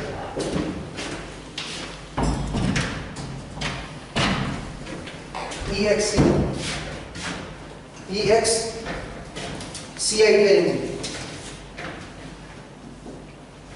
ठीक है, एक्साइटिंग करंट। देखिए क्या देख, जैसे मान लीजिए मेरे पास कोई कोर है, कोई भी आयरन कोर ले लीजिए। ठीक है, मान लीजिए मेरे पास कोई आयरन कोर है, तो अगर मैं उसके ऊपर कोई कॉइल लगा दूं तो, और जब सप्लाई दूंगा IT, ये नंबर ऑफ टर्न्स n है, तो क्या होगा बता जरा, जब करंट आएगा इसमें तो ये करंट क्या सेटअप करेगा इसमें, फ्लक्स की फ्लक्स सेटअप करेगा। इस करंट की वजह से एक फ्लक्स सेटअप हो जाएगा इसके अंदर फाइल। तो इस फ्लक्स को सेट करने के लिए उसको करंट चाहिए, उस करंट को क्या बोलते हैं, एक्साइटिंग करंट। ठीक है, कोई लोड नहीं लगा हुआ देखो इसके ऊपर, कोई लोड नहीं पड़ रहा है, बस सिर्फ फ्लक्स सेट करना है। ठीक है, तो आप लिखिए एक्साइटिंग करंट क्या होगा। लिखिए if the coil is connected to sinusoidal voltage source, if the coil is connected to sinusoidal voltage source, अगर मेरी कॉइल साइनसॉइडल वोल्टेज सोर्स से कनेक्ट है, आप लिखिए if the coil is connected to sinusoidal voltage source, a current flows in the coil to establish a sinusoidal flux. A current flows in the coil to establish a sinusoidal flux in the core. This current is called exciting current. This current is called exciting current. ठीक है, this current is called exciting current. इस current को हम क्या बोलते हैं, exciting current बोलते हैं। Sir, current flows in the coil. When the coil is excited by a sinusoidal voltage supply, then to establish a sinusoidal flux, a current flows in the coil. Current establish करने के लिए, sinusoidal flux को establish करने के लिए एक current flow करेगा, और इस करंट को हम क्या बोलते हैं, एक्साइटिंग करंट। ठीक है, इस करंट को हम बोलते हैं एक्साइटिंग करंट। अब इस एक्साइटिंग करंट का नेचर किस तरह का होगा वो हमें समझना है। ठीक है, और ये बड़ा मोस्ट इंपॉर्टेंट टॉपिक है, आप ये कह सकते हो मोस्ट इंपॉर्टेंट टॉपिक। ठीक है, आपको इसको सही से समझना पड़ेगा। जो एक्साइटिंग करंट जो आएगा वो किस, उसका नेचर कैसा होगा वो हमें समझना है। तो इसमें हम दो चीजें हम समझेंगे। एक, हालांकि मैं एक बार पहले भी समझा चुका हूं इसको पिछली क्लास में, पिछली क्लास जो थी तो उसमें समझाया था मैंने। जरा देखिए, इसका नेचर अगर हमें समझना होगा तो दो तरह से हमें इसको समझना। कैसे, वो जरा देखिए। एक तरीका है जब इसका हिस्टेरेसिस आप नेग्लेक्ट कर दोगे, और एक विद हिस्टेरेसिस। एक्चुअल में तो विद हिस्टेरेसिस होगा, क्योंकि हिस्टेरेसिस तो हमेशा प्रेजेंट होता है। कोर का अपना क्या होता है, अपना एक हिस्टेरेसिस लूप होता है, तो with hysteresis he practical approach है। बट अगर विदाउट हिस्टेरेसिस देखो, सिर्फ बीएच का ले लो, मान लीजिए एक्साइटेशन करंट में निकालना चाहता हूं, कैसा होगा, अगर मेरा फ्लक्स कैसा है, साइन वेव। अगर मैं सिर्फ और सिर्फ अज्यूम करूं कि कोई हिस्टेरेसिस नहीं है, बीएच कर्व अगर मैं अज्यूम करके चलूं, ठीक है, वर्जिनल कर्व अगर मैं अज्यूम करके चलूं, तो उसके बेसिस पे मैं अगर करंट को निकालूं कि करंट की शेप कैसी आएगी, तो वो जरा देखते हैं। तो पहला केस लिखिए, current with excitation current when there is no hysteresis. Excitation current when there is no hysteresis. Flux sinusoidal flux मैंने अज्यूम कर लिया साइनसॉइडल, क्योंकि साइनसॉइडल फ्लक्स पैदा करने के लिए जो करंट होता है उसी का नाम होता है एक्साइटेशन। जो करंट साइनसॉइडल है, देखते हैं करंट साइनसॉइडल आएगा कि नहीं, तभी तो करंट साइनसॉइडल आएगा। चेक करते हैं। पहला हमने क्या अज्यूम किया, फ्लक्स मेरा कैसा है, साइनसॉइडल, और मैं अज्यूम करके चल रहा हूं कि कोई हिस्टेरेसिस नहीं है। ठीक है, केवल और केवल बीएच कर्व में गई हूं, वर्जिनल कर्व। ठीक है, तो चलिए जरा देखिए, मैं अज्यूम कर रहा हूं ये वाला कर रहा है सिर्फ BH का, कोई हिस्टेरेसिस नहीं है, ठीक है, ये कर रहा है, ठीक है, फ्लक्स वर्सेस करंट का, V वर्सेस H, फ्लक्स जिधर दिखा दो उधर B दिखा दो, I जिधर दिखा दो उधर H दिखा दो, B वर्सेस H का, ठीक है। तो जरा देखिए इसमें मैं जानता हूं मेरा फ्लक्स मैंने क्या जूम किया, बताओ जरा, फ्लक्स मैंने साइनसॉइडल जूम किया, तो देखिए फ्लक्स की वेव मैं यहां पर बना रहा हूं, मान लीजिए मेरा फ्लक्स इस तरह का है, साइन वेव, एक हाथ मैंने दिखाया, दूसरा हाथ मैं नहीं दिखा रहा हूं, दूसरा हाथ अपने आप समझ जाओ, ठीक है। तो मुझे देखना है कि करंट की वेव कैसे है, ठीक है। तो ये मैं करवा चुका हूं, ठीक है, पिछली क्लास में करवाया था, वैसे मैं फिर से करवाता हूं, जरा देखिए यहां तक, इस हाइट तक करंट और फ्लक्स की जो रिलेशन है वो लीनियर है नहीं, तो इसका मतलब मैं लिख सकता हूं flux is proportional to current k times of I, y equal to x type की इक्वेशन नहीं होगी, ठीक है। तो flux is equal to k times of I, सही बात है। इसका मतलब अगर मेरा फ्लक्स साइनसॉइडल है phi m sin omega t is equal to k I, तो I इज इक्वल टू क्या आएगा, वो आएगा phi m sin omega t divide by क्या बन जाएगा, इसका मतलब करंट भी कैसा आएगा, साइनसॉइडल, करंट की वेव भी साइनसॉइडल ही होगी, हाँ एम्पलीट्यूड थोड़ा सा चेंज हो सकता है इसका, तो इसलिए मैं यहां तक जैसा ये वेरिएशन है वैसा ही साइनसॉइडल वेरिएशन करंट का बना, एम्पलीट्यूड थोड़ा छोटा है, ठीक है, जैसे साइन वेव का वेरिएशन होता है ना, मतलब अगर साइन वेव होता करंट तो कुछ इस तरह का आता, मान लीजिए इस तरह का साइन वेव वेरिएशन होता, लेकिन साइन वेव वेरिएशन केवल यहां तक आएगा, इतने टाइम तक, क्यों इतने टाइम तक आएगा, आगे नहीं आएगा साइन वेव वेरिएशन, क्यों नहीं आएगा पता है जी, यहां तक लीनियर है ना, जब जितना फ्लक्स यहां तक बढ़ रहा है वो फ्लक्स यहां इतना इंक्रीज होगा, फ्लक्स देखो ना, जीरो पे था पहले फ्लक्स और इतनी हाइट ले लीजिए, जीरो से इतनी हाइट पे आ गया, तो जो करंट है वो कहां से कहां तक आ जाएगा, वो जीरो से लेके यहां तक आ जाएगा, इतनी हाइट करंट अचीव कर लेगा, ये हाइट करंट अचीव कर लेगा, इतनी हाइट करंट अचीव कर लेगा, ठीक है। जब फ्लक्स मेरी इतनी हाइट अचीव करेगा तो करंट इतनी हाइट अचीव कर लेगा, और लीनियरली जिस रेट से फ्लक्स बढ़ेगा उस रेट से करंट भी बढ़ जाएगा, मतलब थोड़ा बहुत चेंज हो जाएगा, m स्लोप से मल्टीप्लाई हो जाएगा बस, बाकी साइन भी रहेगी उसकी, ठीक है। तो जैसे ये चेंज हो रहा है वैसे ये चेंज हो रहा है, बट तो हाइट इसकी थोड़ी कम बढ़ रही है, इसकी थोड़ी ज्यादा बढ़ रही है, करेक्ट। इस पॉइंट के बाद ध्यान से देखिएगा, इस पॉइंट के बाद फ्लक्स मेरा यहां से यहां पे पीक वैल्यू पे आया, ठीक है, फ्लक्स तो इतना सा बढ़ा, ठीक है, पहले इस लेवल पे था, इस लेवल से इस लेवल पे आया, ठीक है, मतलब फ्लक्स मेरा ज्यादा नहीं बढ़ा, हल्का सा बढ़ा, करंट कितना बढ़ गया, यहां से यहां तक, करंट एक तरह से थोड़े से फ्लक्स की कोरस्पॉन्डिंग करंट क्या हो गया, ज्यादा बढ़ गया, ठीक है। तो इसका मतलब है करंट की हाइट ज्यादा है, समझ आया। जिस टाइम फ्लक्स मेरा पीक पे होगा उसी टाइम करंट भी क्या होगा, पीक पे होगा, उस टाइम करंट भी पीक पे होगा, सेम फेज में। जिस टाइम फ्लक्स मेरा जीरो है उस टाइम करंट भी जीरो है, देख लो सेम फेज में। हाँ, लेकिन करंट कैसा होगा, पीक ही नेचर का आएगा, करंट किस टाइप का आएगा, पीक ही नेचर का आएगा। अगर मैं क्या अज्यूम कर लूं, हिस्टेरेसिस को नेग्लेक्ट करते हैं, तो आप कंक्लूजन लिखिए, अब इसका क्या कंक्लूजन है, कंक्लूजन आपको समझ आएगा पॉइंट मेरा, ये ऐसा मैंने कैसे बना दिया, जरा देखो भाई, जब अगले यहां से यहां पे फ्लक्स क्या एकदम इतनी चेंज हो रही थी, इतने टाइम में यहां पे टाइम एक्सेस, ये वाली मैं एक्सेस फ्लक्स की जो है ये टाइम एक्सेस ले रहा हूं, इधर टाइम एक्सेस, तो इतने टाइम में फ्लक्स मेरा यहां से यहां पे आ गया, मतलब फ्लक्स की इतनी हाइट बढ़ी, तो करंट कितनी हाइट बढ़ जाएगी सेम टाइम में, फ्लक्स यहां पे था करंट यहां पे था, फ्लक्स जब यहां पे इतना है फ्लक्स तो करंट इतना, मतलब करंट की हाइट क्या बढ़ जाएगी, ज्यादा बढ़ जाएगी, आप समझे मेरा बात, तो करंट ज्यादा पीक पकड़ जाएगा, क्लियर।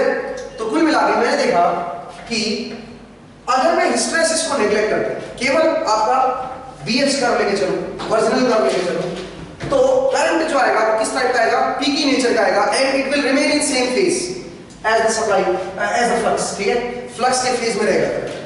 जो एक्साइटिंग करंट होगा वो पीकी नेचर का आएगा, इस फ्लक्स को मेंटेन करने के लिए, साइनसॉइडल फ्लक्स को डिमांड जो हो रही है साइनसॉइडल फ्लक्स की, इसको रखने के लिए करंट जो है वो पीकी नेचर का आएगा, and it will be in phase of voltage, correct है, कोई दिक्कत तो नहीं है, कोई परेशानी आपको, ठीक है, और मैंने आपको बताया था लास्ट क्लास में कि इसमें कौन सा हार्मोनिक डोमिनेट कर रहा है, बताओ? Third harmonic. आपको याद होगा, तो देखिए अगर मेरे पास कोई फंडामेंटल वेव ऐसी है इस तरह की, अगर मैं उसके अंदर इस तरह का हार्मोनिक ऐड कर दूं, थर्ड हार्मोनिक, तो जरा रिजल्टेंट देखिए कैसा बनेगा। अगर ये मेरी कोई फंडामेंटल वेव है, इसके अंदर थर्ड हार्मोनिक ऐड करूंगा तो कैसी वेव बनेगी, जरा देखिए। ठीक है, कैसी वेव बनेगी, यहां से यहां तक, जरा देखिए।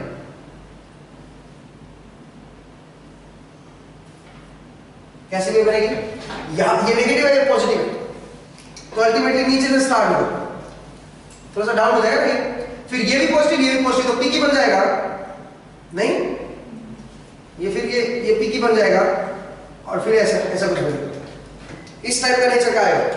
इसका मतलब ये करंट भी इसी टाइप का नेचर का है। इसका मतलब इसमें कौन सा हार्मोनिक डोमिनेट कर रहा है, थर्ड हार्मोनिक डोमिनेट कर रहा है, आप समझे?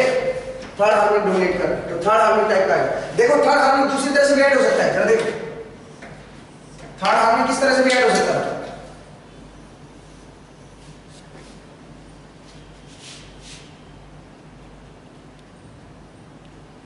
ऐसा अगर थर्ड हार्मोनिक ले लूं तो रिजल्टेंट कैसा बनेगा, देखो यहां से हमने जुड़ा और बीच में क्या हुआ, ये कम हुआ, तो फिर ये इससे जो फ्लक्स बनेगा वो कैसा बनेगा, जो रिजल्टेंट करंट आएगा वो कैसा बनेगा, फ्लैट टॉप। लेकिन क्या ये फ्लैट टॉप है, फ्लैट टॉप तो नहीं, इसलिए मैंने थर्ड हार्मोनिक थोड़ा उल्टा लिया, समझ रहे हो? ऊपर से शुरू में पॉजिटिव नहीं उठाया, जहां दूसरे कैसा उठाया, नेगेटिव, समझ रहे आप?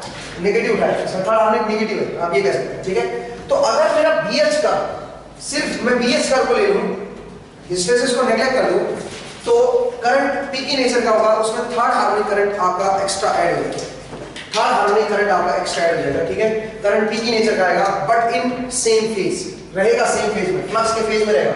जिस टाइम फ्लक्स 0 है उस टाइम करंट भी 0 है, जिस टाइम फ्लक्स मैक्सिमम है उस टाइम करंट भी मेरा मैक्सिमम है। समझ आया अभी? कोई दिक्कत तो नहीं है? चलिए, बहुत बढ़िया। बट एक्चुअल में ये ऐसा होता नहीं है, एक्चुअल में तो हिस्टैरिसीस आता है, एक्चुअल में तो हिस्टैरिसीस आता है, आप जानते हो।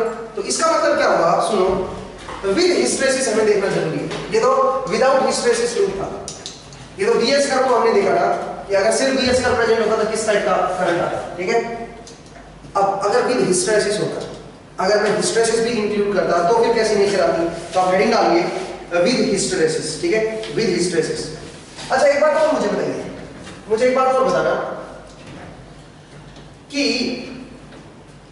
अगर मुझे रिप्रेजेंट करना हो कोर को, तो कैसे कोर को रिप्रेजेंट करूं? अगर मैं हिस्टैरिसीस को नेगलेक्ट कर रहा हूं, अगर मैं हिस्टैरिसीस को नेगलेक्ट कर दूं तो कोर को मैं कैसे रिप्रेजेंट करूंगा? कोर का रिप्रेजेंटेशन क्या आएगा?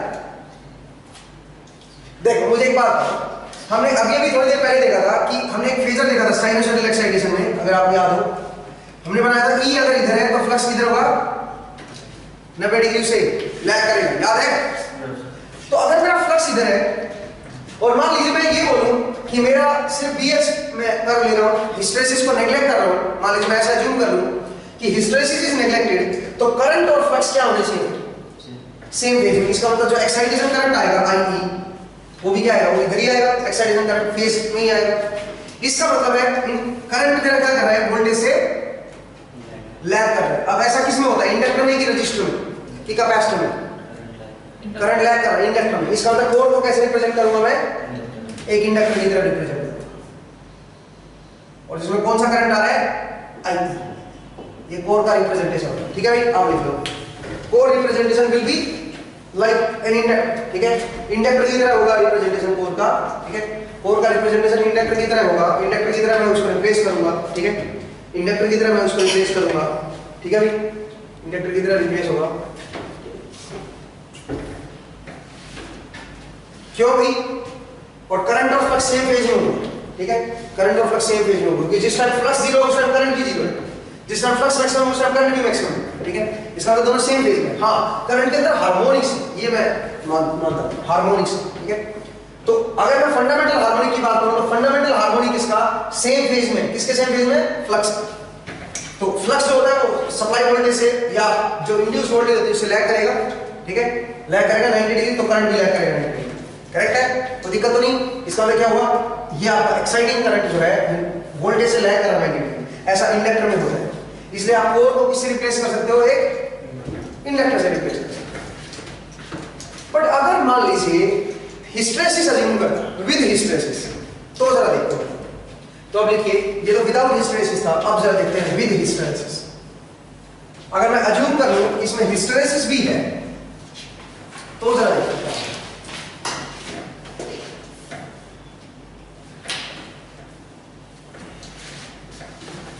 तो जरा देखिए कैसा आपका वेव फॉर्म आएगी, ठीक है। हाँ जी, विद हिस्टेरेसिस देखिए, ठीक है। तो आप लिखिए विद हिस्टेरेसिस,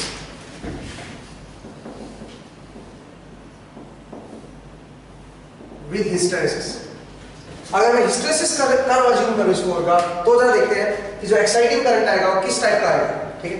वो जरा देखते हैं। तो मैं ऐसे लिख लेता हूं हिस्टेरेसिस को, ऐसे दिखा देता हूं, ठीक है। ये इस तरह से कुछ,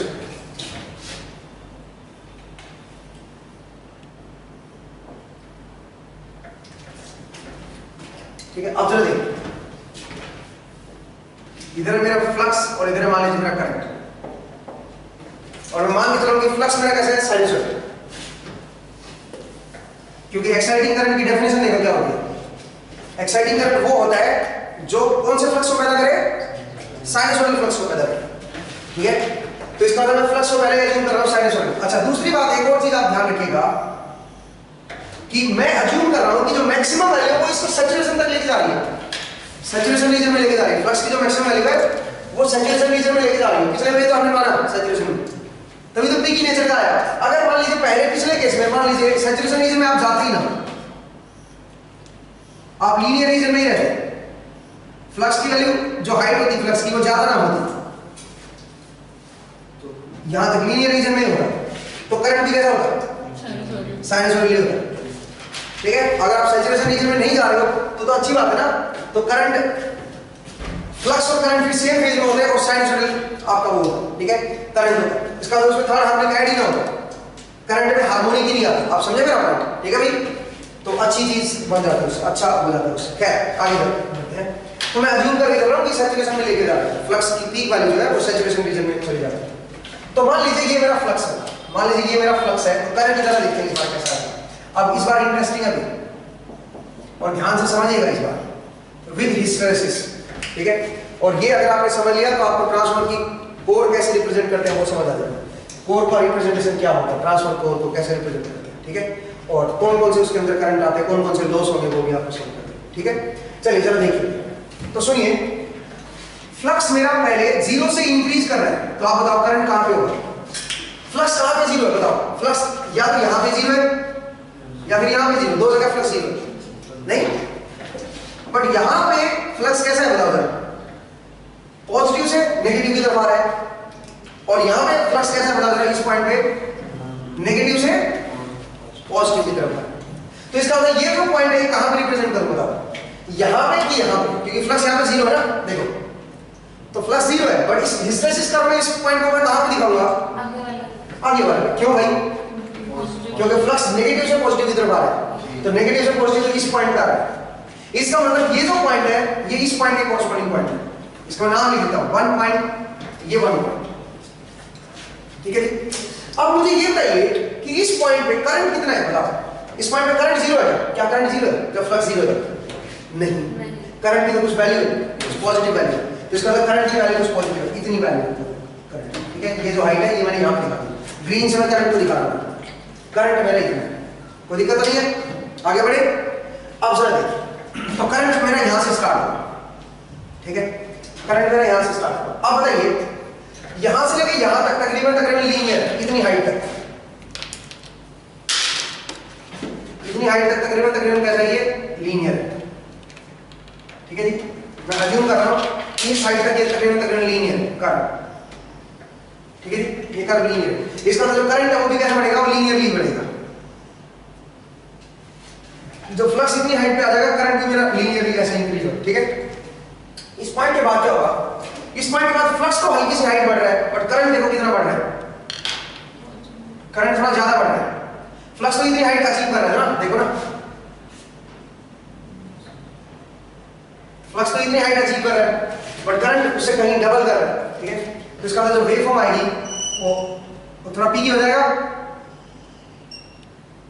थोड़ा पीकी हो जाएगा, ऊपर निकाल दो, वैसे कोई फर्क नहीं पड़ता उससे, ऊपर दिखा दो, थोड़ा पीकी हो जाएगा यहां तक, ठीक है। अब सुनो, अब फ्लक्स मेरा वापस आ रहा है, तो जब करंट जीरो होगा फ्लक्स की वैल्यू स्टिल क्या रहेगी, पॉजिटिव। फ्लक्स अब मेरा डाउन हो रहा है, तो फ्लक्स कुछ स्टिल पॉजिटिव है, लेकिन करंट क्या हो चुका है, जीरो। इसका मतलब करंट जो है वो फास्ट रेट से डीके होगा और पहले ही जीरो हो जाएगा। फ्लक्स जीरो होगा, वहां पे जीरो नहीं होगा, बल्कि किस हाइट पे जीरो होगा, फ्लक्स की जब इतनी हाइट है, जरा देखो फ्लक्स की जब इतनी हाइट थी तभी करंट क्या होगा, जीरो। इसका इसी पॉइंट पे करंट क्या हो जाएगा, जीरो हो जाएगा, समझ आया? इसी पॉइंट पे आपका करंट जीरो है, कोई डाउट है तो पूछिए, ठीक है। यहीं पे आपका करंट जीरो है, कोई दिक्कत तो नहीं है। आगे बढ़े, अब नेक्स्ट नेगेटिव हाफ में देखिए, तो नेगेटिव हाफ भी सिमेट्रिक ही रहेगा। फ्लक्स तो मेरा साइनसॉइडल है, फ्लक्स तो मैंने क्या जूम किया है बताओ, फ्लक्स तो मैंने साइनसॉइडल का जूम किया है, तो करंट आएगा वो जैसा पॉजिटिव हाफ में है वैसे नेगेटिव हाफ में होगा। कैसे, जरा देखिए, जिस टाइम फ्लक्स मेरा जीरो है, जरा देखो यहां पे जीरो, तो करंट क्या हो चुका है बता जरा, करंट कुछ नेगेटिव हो चुका है, इतना नेगेटिव हो चुका है करंट, तो फ्लक्स यहां पे जीरो हुआ है, तो इतने टाइम में आते आते करंट मेरा क्या हो चुका है, कुछ ना कुछ क्या हो चुका है, इतने टाइम में कुछ ना कुछ नेगेटिव हो चुका है। आप समझ रहे हो मेरा पॉइंट, इस टाइम तक आते आते करंट मेरा कुछ नेगेटिव हो चुका है, ठीक है भाई। और उसके बाद फिर से ये करंट की वेवफॉर्म ऐसे कुछ आएगी, ठीक है, इस तरह का, जैसा ऊपर है वैसे नीचे आएगा, इस तरह का बनेगा। समझ आएगा आपको मेरा पॉइंट, ठीक है, क्लियर हो, कोई दिक्कत तो नहीं यहाँ तक, कोई परेशानी तो नहीं, ठीक है भाई, कोई दिक्कत हो तो बताइए, आगे बढ़ सकते हैं, बहुत बढ़िया। तो मैंने बताया कि करंट की वेवफॉर्म कैसे आएगी, ठीक है।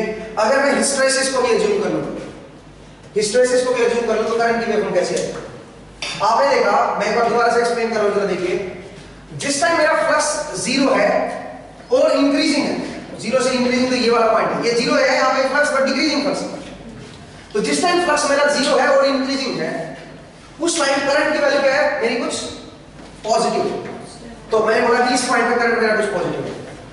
अब उसके बाद यहां से लेके यहां तक, इस हाइट तक, फ्लक्स की इस हाइट तक लीनियरली इंक्रीज कर रही है, तो आपका जो करंट है वो भी थोड़ा बहुत लीनियरली इंक्रीज करेगा इस पॉइंट तक। इसके बाद फ्लक्स ने यहां से लेके यहां तक आया, फ्लक्स पीक पे आया, तो फ्लक्स तो इतनी हाइट अचीव किया, करंट ने डबल हाइट अचीव कर दिया, ठीक है, तो एकदम पीकी हो जाएगा इस पॉइंट के बाद। और उसके बाद जब फ्लक्स डाउन हो रहा है तो हमने देखा कि फ्लक्स सिर्फ इस हाइट पे आता है, इतनी हाइट पे आता है, करंट जीरो हो चुका होगा, इस हाइट पे करंट मेरा क्या है, जब देखो करंट की वैल्यू यहां पे, जब फ्लक्स यहां पे होगा करंट की वैल्यू जीरो नहीं होगी, इस एक्सिस पे करंट जीरो हो चुका, ठीक है। इसका मतलब करंट इसी हाइट, जो ये वाली हाइट होगी, इसी पॉइंट पे करंट जीरो होगी, इस टाइम पे करंट जीरो हो जाएगा, करंट जीरो होगा।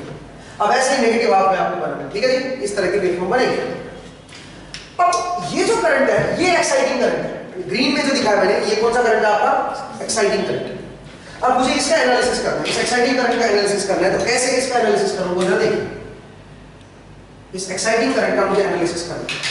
अब कैसे एनालिसिस करूं, ये एक्साइटिंग करंट दो पार्ट से मिलकर बना हुआ है, अगर मैं सही से इसको ध्यान से देखूं, कौन कौन से पार्ट, जरा देखिए कौन कौन से पार्ट है, वो दो पार्ट से मिलकर बना हुआ है, ठीक है, और दो जरा देखिए कौन कौन से पार्ट है, देखिए, एक तो ये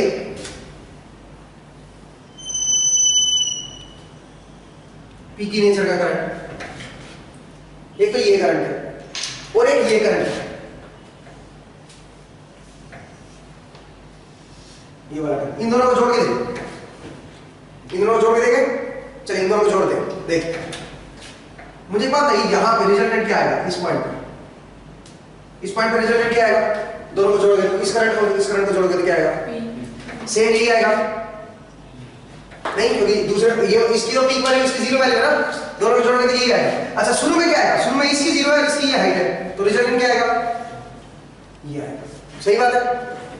तो अगर मैं अब बीच में यहां से भी यहां तक अगर बीच में जोड़ूंगा तो ये भी पॉजिटिव है, ये भी पॉजिटिव है, तो रिजल्टेंट कुछ समाट कुछ इस तरह का आएगा, ठीक है, थोड़ा सा ऊपर से दिखा दूं इसको, पॉजिटिव रहेगा, रिजल्टेंट कुछ इस तरह का आएगा, ठीक है जी, कुछ इस तरह का मेरा रिजल्टेंट है। इस पॉइंट के बाद जरा देखिए, इस लेवल पे अगर मैं इस लेवल की बात करूं, इस लेवल पे जितना ये पॉजिटिव है उतना ये क्या है नेगेटिव है। इसका तो रिजल्टेंट क्या हो जाएगा 0, इसका पहले 0 हो जाएगा, देखो यहीं पे 0 हो जाएगा। समझ आया? क्लियर हो मेरा पॉइंट? इसका मतलब ये जो करंट है जो आपने ऊपर बनाया हुआ है, ये करंट दो करंट का सम से बना हुआ है। कौन सा? एक तो ये पी की नेचर वाला करंट और एक ये वाली वेव, ठीक है, ये वाला करंट, ठीक है। सर ये वाला साइनसॉइडल वाला है, ये तो कोसाइन वेव है, कोसाइन। ये तो कोसाइन वेव, ठीक है। जैसा अगर ये साइन वेव है ना, तो ये क्या बन गई? ये कोसाइन वेव बन गई। तो इसका मतलब इस करंट के अंदर जो एक्साइटिंग करंट है, इस बार जो आई करंट आया, अगर विद हिस्टैरिसीस देखो तो आई करंट के अंदर दो पार्ट है। एक वो पार्ट जो पी की नेचर वाला है, जो पिछले केस में जो था, कौन से केस में था? पिछले केस में क्या था वो? जब बीएच का अपने साथ पिछले केस में जो था, एक तो वो करंट है और एक वो करंट जो कोसाइन वेव का है, जो फ्लक्स से लीड कर रहा है 90 डिग्री। ये फ्लक्स तो साइन वेव है ना, तो फ्लक्स से लीड नहीं कर रहा कोसाइन वेव। इसका मतलब दो पार्ट है, ठीक है। और इसको मैं दो तरह से दिखा रहा हूं। एक मैं दिखा रहा हूं आईसी, ठीक है, ऐसे ही सी मैंने ऐसे यूज कर दिया, आपको बाद में पता चलेगा सी क्यों यूज किया मैंने, ठीक है। एक आईसी यूज कर लिया और एक क्या यूज किया मैंने? आईएम। दो मैंने यूज किए, दो वर्ड यूज किए। Where IM is same as the previous time, ठीक है। उसको भी आप आईएम दिखा दो, पिछले में जो पी की करंट था उसको आईएम ही दिखा दो, ठीक है। तो पिछला जो करंट था वो आईएम था, जो जब हमने बीएच कर लिया था ना, तो इस करंट के अंदर दो पार्ट है। एक है पी की नेचर का करंट और एक कौन सा है? कोसाइन वेव, ठीक है, जो फ्लक्स से लीड कर रही है 90 डिग्री। दो करंट, ठीक है। Where IM is this P की, इसको आप लिख लो, ये पी की नेचर का है, पी की, और ये कैसा है? ये cosine wave, leading flux with 90 degree, flux से 90 डिग्री लीड कर, ठीक है, फ्लक्स से 90 डिग्री लीड कर कोसाइन वेव। तो इसका मतलब मैं ये कह सकता हूं, देख मैंने फेजर दिखाया है थोड़ी देर पहले, ये मेरा ईएमएफ था ई, ठीक है, सप्लाई वोल्टेज थी, और ये मेरा फ्लक्स था। तो अब यहां पे दो करंट आ रहे हैं। कौन कौन से दो करंट आ रहे हैं? एक तो वो करंट जो फ्लक्स के फेज में है, देखो ये फ्लक्स के फेज में पी की नेचर, जब फ्लक्स का 0 है तो इसका भी 0 है, फ्लक्स का मैक्सिमम है इसका भी मैक्सिमम, पी की नेचर ब्लैक वाला देखो ना। इसका मतलब एक तो वो करंट है जो इसके फेज में है, और एक वो करंट है जो इस फ्लक्स से 90 डिग्री लीड कर रहा है। इसका मतलब किसके फेज में है? वोल्टेज फेज में। समझ आया? तो रिजल्टेंट करंट जो आएगा वो इन दोनों का क्या आएगा? सम, इन दोनों का वेक्टर सम। ये मेरा क्या आएगा? आई, ये आएगा I. This is my excitation current, I net current आएगा, आई। जो नेट करंट होगा आई, वो अब ये आएगा। कोई दिक्कत है तो? ठीक है। और आप देख सकते हो जो आई है वो इस बार फ्लक्स से लीड कर रहा है। फ्लक्स से आई का जो 0 है वो फ्लक्स के 0 से पहले आ रहा है। इसका मतलब जो आई है वो लीड कर रहा है और अल्फा एंगल लीड कर रहा है। इस अल्फा को मैंने बोला हिस्टेरेटिक एंगल। इस अल्फा को क्या बोला मैंने? Hysteretic angle. समझ आया? हिस्टेरेटिक एंगल अगर आपको याद है, ठीक है, हिस्टेरेटिक एंगल। इस अल्फा को मैंने नाम दिया हिस्टेरेटिक एंगल। कोई दिक्कत है कुछ? लेकिन एक और इंटरेस्टिंग पार्ट है, ठीक है, वो भी जरा देखिए। एक और इसमें मजेदार चीज, वो जरा देखिए, ठीक है, वो जरा देखिए। और वो ये है कि आपको मैं एसी एनालिसिस में लेके चलता हूं, नेटवर्क थ्योरी, ठीक है। वहां पे मैंने एसी एनालिसिस पढ़ाया था। मैंने उसको बताया था कि मान लीजिए वोल्टेज मेरा इधर है और करंट मेरा इधर है, तो इस करंट के दो कंपोनेंट होते हैं। एक वो कंपोनेंट जो वोल्टेज के फेज में होता है और एक वो कंपोनेंट जो वोल्टेज के 90 डिग्री पे होता है। जो फेज में होता है वो कौन सी पावर के लिए रिस्पांसिबल होता है? एक्टिव पावर के लिए। और जो 90 डिग्री पे होता है वो रिएक्टिव पावर। अब यहां पे आइए, ये मेरी सप्लाई वोल्टेज है, या फिर इंड्यूस्ड वोल्टेज है, ई या फिर डी, एक ही बात है, दोनों सेम नहीं होते। इसमें ये एक्साइटिंग करंट का ये वाला जो कंपोनेंट है, ये क्या कर रहा है? ये तो सेम फेज में है। और एक्साइटिंग करंट का जो आईएम वाला कंपोनेंट है, ये क्या है? ये इसे 90 डिग्री लैग कर रहा है, ठीक है। इसका मतलब क्या हुआ? इसका मतलब ये हुआ कि ये वाला जो कंपोनेंट है, ये कौन सी पावर लेके आएगा? रिएक्टिव पावर, क्योंकि वोल्टेज से 90 डिग्री लैग कर रहा है, ये लैगिंग रिएक्टिव पावर लेके आएगा। और ये वाला कौन सा पावर लेके आएगा? Active power. अब आप बोलोगे सर एक्टिव पावर तो कहां कौन खर्च करता है? एक्टिव पावर तो रजिस्टर खर्च करता है, लेकिन इस कोर में कहीं रजिस्टर नजर आ रहा है? नहीं। हाँ, कोर में रेजिस्टेंस है। अगर कोर का मैं इक्विवेलेंट डायग्राम दिखाऊंगा तो जरा देखिए, अब इस कोर का अगर मैं इक्विवेलेंट डायग्राम दिखाऊंगा तो मुझे कैसे दिखाना पड़ेगा इक्विवेलेंट डायग्राम? वो जरा देखिए। कोर के अंदर लॉस हो रहा है क्योंकि ये पावर लेके आ रहा है, ये एक्टिव पावर अब ये जो एक्टिव पावर लेके आएगा वो कहां गई? कोर में लॉस हो जाएगी, हीट में हो जाएगी। जैसे आपने अभी भी देखा था, एक एक्सपेरिमेंट देखा था पिछली क्लास में, तो आपने क्या देखा था, उसमें क्या होगा था, उसमें आपका ये गर्म हो गया था और हमने इसमें पानी डाला था तो पूरी भाप निकली थी, याद है आपको? तो वो जो एक्टिव पावर आई वो कहां चली गई? कोर लॉस में चली गई। इसका मतलब जो आईसी कंपोनेंट है, ये कौन सा कंपोनेंट है? इसको बोलेंगे कोर लॉस कंपोनेंट, इसलिए मैंने सी वर्ड यूज किया। It is a core loss component. इसका मतलब जो नेट एक्साइटेशन करंट होता है उसके अंदर दो पार्ट होते हैं। एक वो पार्ट जो एक्टिव पावर लेके आता है, जो वोल्टेज के फेज में होता है, ठीक है, वो रिस्पांसिबल होता है कोर लॉस के लिए। तो ये मेरा कोर के अंदर लॉस देगा, आईसी पार्ट, ठीक है। जो आईसी करंट है वो मेरा कोर के अंदर लॉस देगा। और जो आईएम पार्ट है वो क्या करेगा बता जरा? जो आईएम पार्ट है वो क्या करेगा? वो फ्लक्स पैदा करने में काम करेगा, ठीक है, वो मेरा फ्लक्स पैदा करेगा, ठीक है। वो रिएक्टिव पावर लेके आएगा। इसलिए मैंने आपको याद होगा, रिएक्टिव पावर कौन सी पावर होती थी? रिएक्टिव पावर क्या काम करती थी? फ्लक्स प्रोड्यूस करने में यूज होती थी, आपको याद है? रिएक्टिव पावर फ्लक्स, इसलिए ये वाला जो रिएक्टिव कंपोनेंट है ये फ्लक्स को पैदा करेगा, सेम फेज में, ठीक है, फ्लक्स को ये पैदा करेगा। ये एक्टिव पावर, ये कोर लॉस कंपोनेंट है, कोर लॉस को देगा। समझ आया मेरा पॉइंट? ठीक है भाई, कोई दिक्कत तो नहीं है?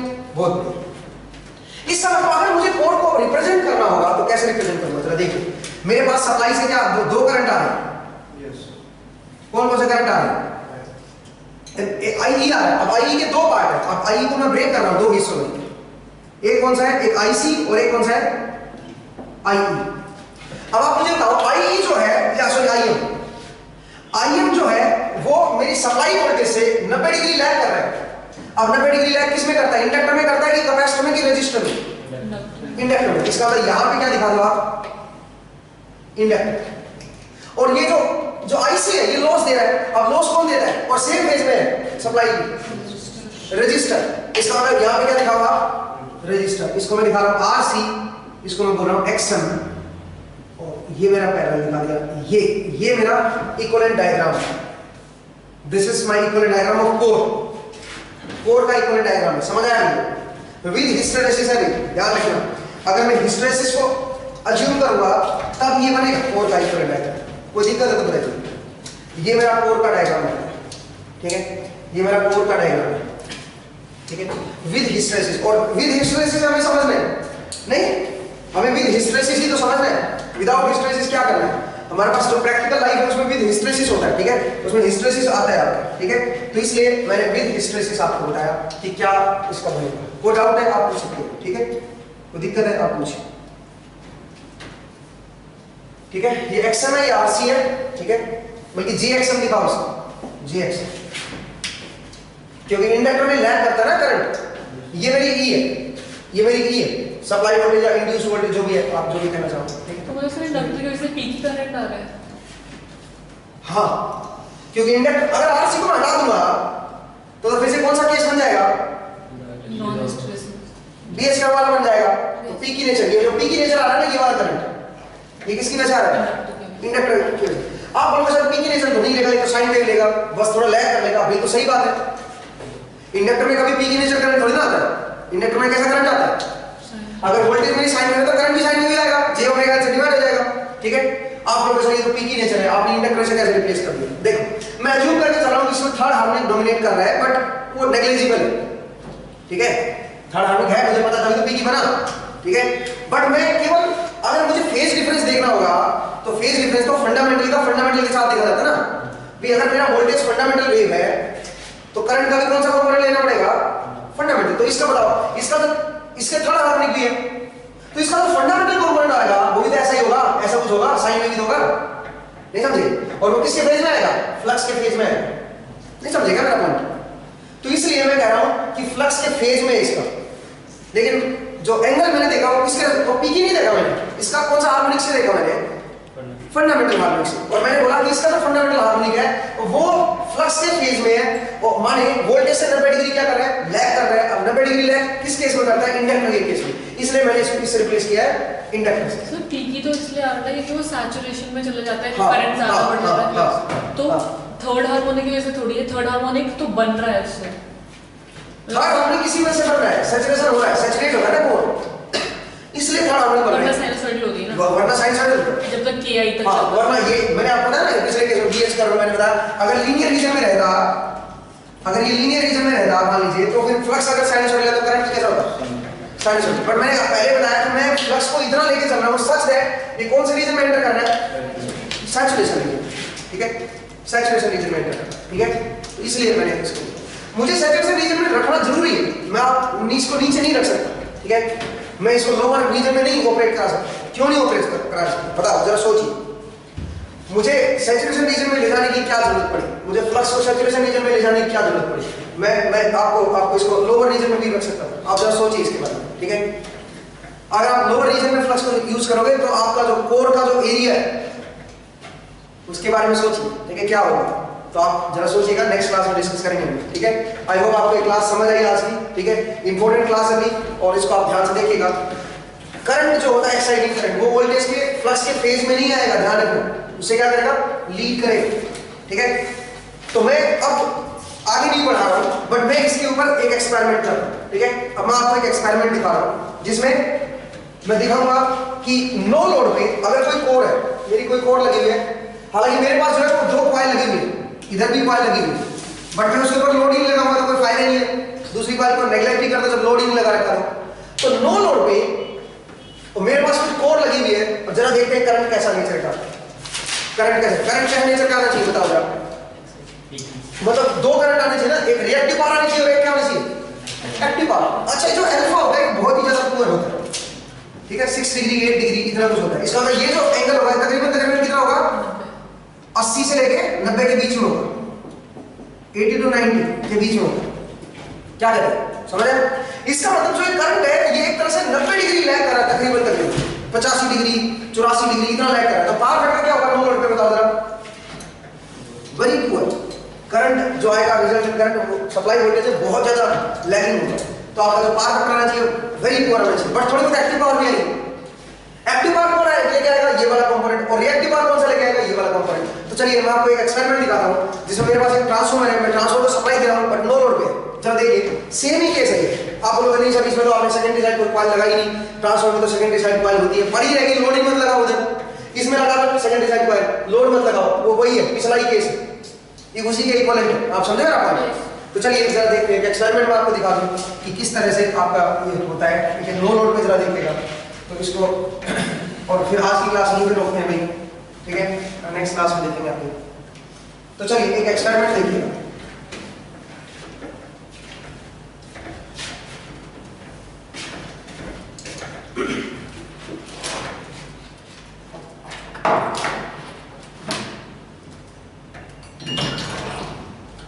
हाँ जी,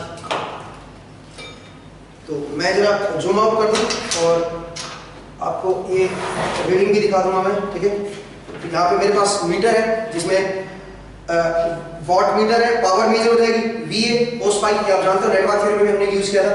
तो मैं इसको जूम कर दूंगा और सारी रीडिंग आपको दिखाता हूँ, पावर फैक्टर की रीडिंग भी दिखाता हूँ, ठीक है। ये पावर फैक्टर वगैरह आने चाहिए भी आप, अगर आप लोगों ने नेटवर्क थ्योरी नहीं लगाया तो AC एनालिसिस जरूर उसका कंप्लीट कर लें, ठीक है, बिकॉज AC एनालिसिस के बिना आप मशीन नहीं पढ़ पाएंगे, ठीक है। तो चलिए भाई जरा देखिए, तो मैं इसको सप्लाई कनेक्ट करता हूँ और ये मेरा ट्रांसफार्मर है, मैं इसको लोड नहीं लगा रहा हूँ, ठीक है, इसके ऊपर कोई लोड कनेक्ट नहीं कर रहा हूँ मैं, ठीक है।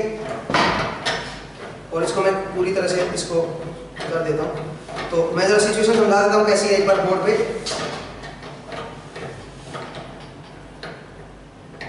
देखिए मैं थोड़ा सिचुएशन को क्लियर कर दूँ। देखिए मेरे पास क्या है इस बार यहाँ पे कुछ इस तरह से, मतलब थोड़ा देसी भाषा में समझा रहा हूँ, हालांकि ऐसा एग्जैक्ट नहीं है मेरे पास। एक प्राइमरी कॉइल है और एक सेकेंडरी कॉइल है, बट मैंने सेकेंडरी में कोई लोड नहीं लगाया, ओपन छोड़ रखा।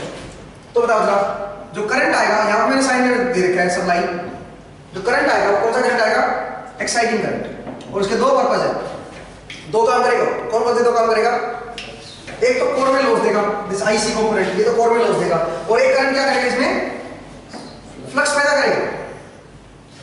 एक करंट इसके अंदर फ्लक्स पैदा करेगा, फ्लक्स मेंटेन करेगा व्हिच इज IM, और एक करंट क्या करेगा, कोर लॉस देगा। तो हमें देखना है कि कितनी एक्टिव पावर आ रही है, क्योंकि एक्टिव पावर लेके आएगा, लॉस देगा, कितना कोर लॉस हो रहा है, इसकी वजह से कोर लॉस होगा। IC into E ये कोर लॉस को रिप्रेजेंट करेगा, ठीक है। एक्टिव पावर जो आएगी वो कोर लॉस होगी। क्यों कोर लॉस होगी, क्योंकि वो बाहर तो निकल ही नहीं ना, तो बस यहाँ पे खर्च हो रही है कोर लॉस। इसका मतलब कोर के अंदर हमें पता चल जाएगा टोटल कोर के अंदर कौन कौन से लॉस होते हैं, 2 लॉस होते हैं, मैंने पढ़ा है ना अभी आपको थोड़ी देर पहले। कौन कौन से, उसको रिप्रेजेंट करेगा, ठीक है, वो हमें पता चल जाएगा अभी कितने होंगे, ठीक है। दूसरा एक और बात, ठीक है, एक और बात क्या थी बता जरा, ये आईएम जो है ये क्या करेगा, फ्लक्स को मेंटेन, ये रिएक्टिव पावर लेके आएगा, ठीक है, ये रिएक्टिव पावर लेके आएगा, तो वो भी जरा देखते हैं। और मैंने बताया कि जो पावर फैक्टर होगा वो क्या होगा, वेरी पुअर, पावर फैक्टर जो होगा वो वेरी पुअर होगा, वो भी चलिए जरा देखते हैं। तो देखिए मैं थोड़ा जूम आउट कर देता हूँ उसको, ठीक है।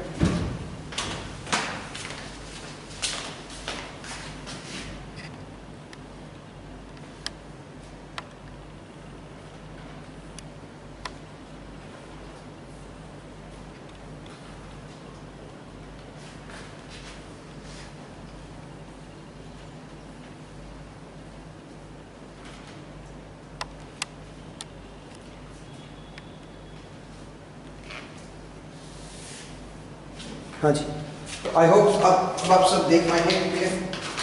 तो इसका ये थोड़ा सा, मैं इसको थोड़ा सा आगे से, क्योंकि सप्लाई पॉइंट है तो मैं इसको थोड़ा सा आगे से इसको हटा देता हूँ, बिकॉज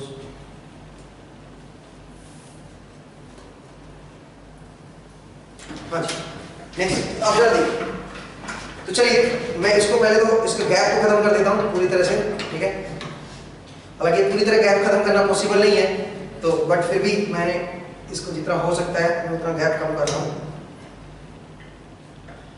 ये जरा देखिए, तो मैंने गैप खत्म कर दिया, कोशिश मेरी यही है कि गैप ना रहे, ठीक है।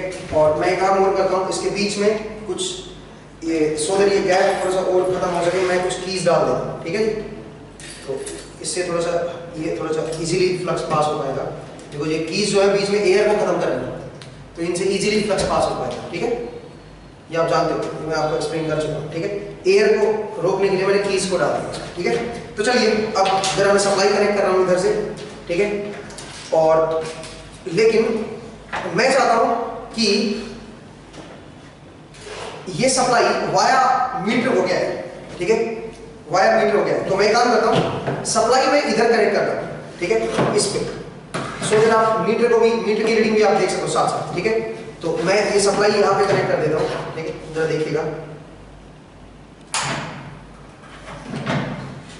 अभी क्या रीडिंग, अभी तो जीरो आ रखी है, मीटर चल रहा है जीरो, अभी कोई लोड नहीं लगाया, ठीक है। अब सर देखिए, मैं ट्रांसफार्मर की जो प्राइमरी साइड है, मैं इसको प्राइमरी बोल रहा हूँ, ठीक है। वैसे आप किधर भी लगा सकते हो, 1:1 का रेशियो का ट्रांसफार्मर है ये।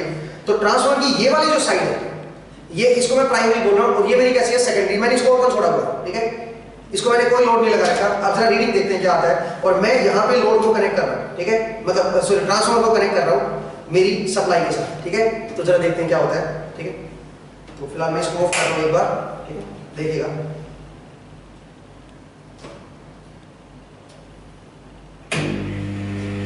हाँ जी, तो मैंने इसको कनेक्ट कर दिया।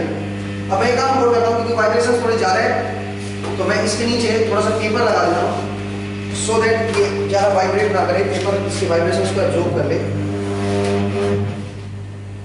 हाँ जी, तो इसमें थोड़ा सा पेपर लगा दिया तो वाइब्रेशंस को एब्जॉर्ब करे। अब जरा देखिए, मैं थोड़ा सा रीडिंग आपको बता दूँ। फिलहाल 10 वोल्ट ले रहा है, ये वोट पे रीडिंग है, देखो डब्ल्यू लिखा हुआ है, ठीक है, डब्ल्यू सबसे ऊपर वाली रीडिंग है, वोट 10 वोट ले रहा है। इसका अंदर नो लोड है, कोई लोड नहीं लगा रखा मैंने इधर, ठीक है, यहाँ पे सब ओपन पड़ा हुआ है।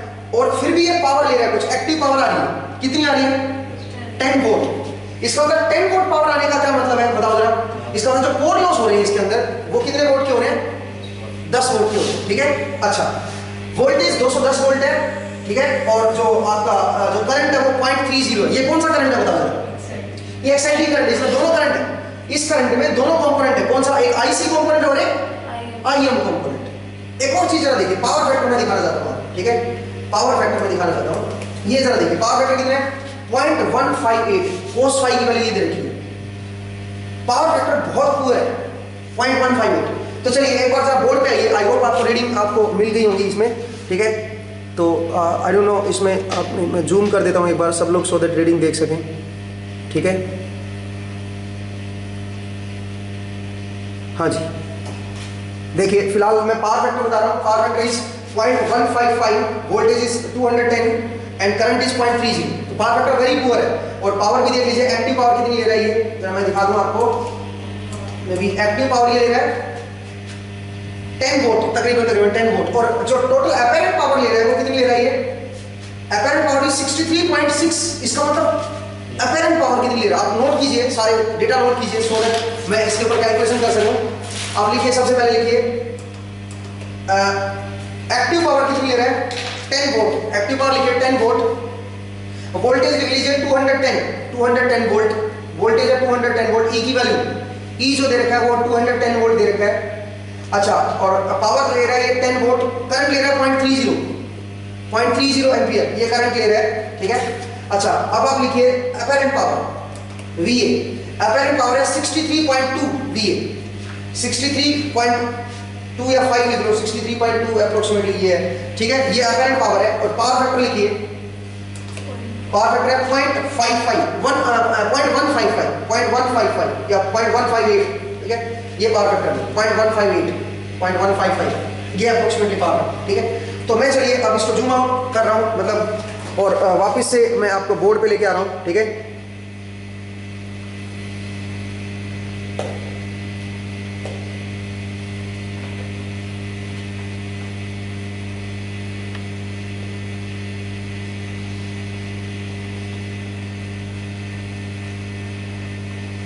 हाँ जी, तो अब इसकी कैलकुलेशन करते हैं, ठीक है। अब चलिए इसकी कैलकुलेशन करते हैं, जो हमारे पास रीडिंग है, ठीक है। तो अभी मुझे इसको ऑफ कर देना चाहिए, मैं इसको ऑफ कर देता हूं, ठीक है जी। तो हमारे पास हमने देखा कि जो वोल्टेज और करंट के बीच का जो एंगल है, सबसे पहले ये देखते हैं, ये है पावर फैक्टर एंगल, ये अल्फा नहीं, ये है वोल्टेज और करंट के बीच का एंगल फाई। बताओ कितना है? cos फाई की वैल्यू आपको पता है कितनी है? बताओ जरा। 0.155, यही है 0.155 या 0.158 जो भी है। अब बताइए फाई की वैल्यू क्या है? 81.08 डिग्री, ठीक है जी। तो आपने देखा कि नो लोड पे जो एंगल है वो तकरीबन 81 डिग्री है, 81 डिग्री। हमने इतना अज्यूम किया था, 80 से 90 के बीच हमने किया था, ठीक है। 81 डिग्री हमने इसको अज्यूम किया, ठीक है। अब मुझे एक बात बताओ जरा, ये करंट कितना है? एक्साइटिंग करंट कितना दे रखा था? टोटल करंट कितना दे रखा था? इसके आसपास वाली रखी थी 0.3 एम्पियर, पूरा इतना इधर 0.30 समथिंग कुछ एम्पियर, ठीक है जी। इतना इधर 0.3 एम्पियर। अब मुझे एक बात बताओ, जो इसका कोर लॉस कंपोनेंट आएगा आईसी, वो कितना आएगा? आईसी अगर मुझे निकालना होगा तो कैसे निकालूंगा? इसका कंपोनेंट निकाल दो, इधर कितना आएगा? कितना आएगा? वो आएगा 0.3 cos phi। कितना आएगा बताओ? 0.3 cos phi कितना आएगा बताओ जरा? 0.0465 इतने एम्पियर क्या आ गया आपका? ये वाला करंट आया, ये वाला करंट आया आईसी।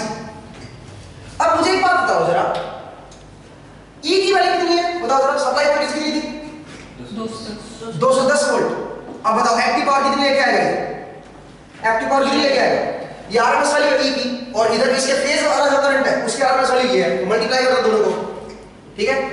तो बताओ जरा एक्टिव पावर कितनी आएगी? एक्टिव पावर आएगी 210 इनटू जो ई के फेज में जो करंट है उसको मल्टीप्लाई कर दो, वो कितना है? 0.0465 ये है, ये। तो बताइए कितनी एक्टिव पावर है? 9.7 10 तकरीबन इतना ही कुछ, ठीक है। तो हालांकि 1 डेसिमल तक आपने बताया ना 3 एम्पियर, अगर ये 2 डेसिमल तक होता तो ज्यादा एक्यूरेट होता, 2 या 3 डेसिमल तक होता ज्यादा एक्यूरेट होता। खैर ये अप्रोक्सीमेटली 10 वोल्ट के करीब आ जाए, 10 वोल्ट, ठीक है। 9.7 आरएमएस से रीड करता है, आराम से रीड करता है, ठीक है। अच्छा आप बोलोगे सर आपने तो cos फाई नहीं, आपने दे रखा है cos फाई, इसमें आई cos फाई नहीं आया ये, ठीक है, उससे आया है। अच्छा एक बात और बताओ जरा, रिएक्टिव पावर जरा बताइए, रिएक्टिव पावर क्या है? रिएक्टिव पावर वो कैसे निकालेंगे? sin फाई से निकालेंगे, ठीक है। ई आरएमएस 210 इनटू आई के आरएमएस 0.3 इनटू sin फाई, ये तो आएगा रिएक्टिव पावर। बताओ रिएक्टिव पावर क्या आएगी? कितनी रिएक्टिव पावर ले रहा है? रिएक्टिव पावर कितना ले रहा है? या फिर एक आईएम निकाल दो ना पहले। आईएम क्या आएगा? IM is equal to 0.3 sin phi, और sin फाई को लिख लो root of 1 minus cos square phi, और cos फाई की वैल्यू कितनी है? 0.155, इसका स्क्वायर कर दो, ठीक है जी। तो जरा देखिए कितना आएगा। आईएम कितना है पहले मुझे बता दो। आईएम कितना है? मैग्नेटाइजिंग कंपोनेंट कितना है जो फ्लक्स प्रोड्यूस कर रहा है, जो रिएक्टिव पावर लेके आ रहा है, वो करंट कितना है? तो ये हो जाएगा 210 इनटू इसकी वैल्यू आईएम इनटू आईएम है जी 0.29। अब आप जरा देखो, जो ये एक्साइटिंग करंट है इसमें ज्यादा करंट तो कौन सा है? जो रिएक्टिव कंपोनेंट लेके आ रहा है, जो रिएक्टिव पावर लेके आ रहा है, जो रिएक्टिव पावर लेके आ रहा है वो ज्यादा कंपोनेंट है उसका, कितना है 0.29। तो खैर यहाँ पे आप रिएक्टिव पावर निकाल दो, कितनी रिएक्टिव पावर आएगी, रिएक्टिव पावर बहुत ज्यादा आएगी कंपेयर टू एक्टिव।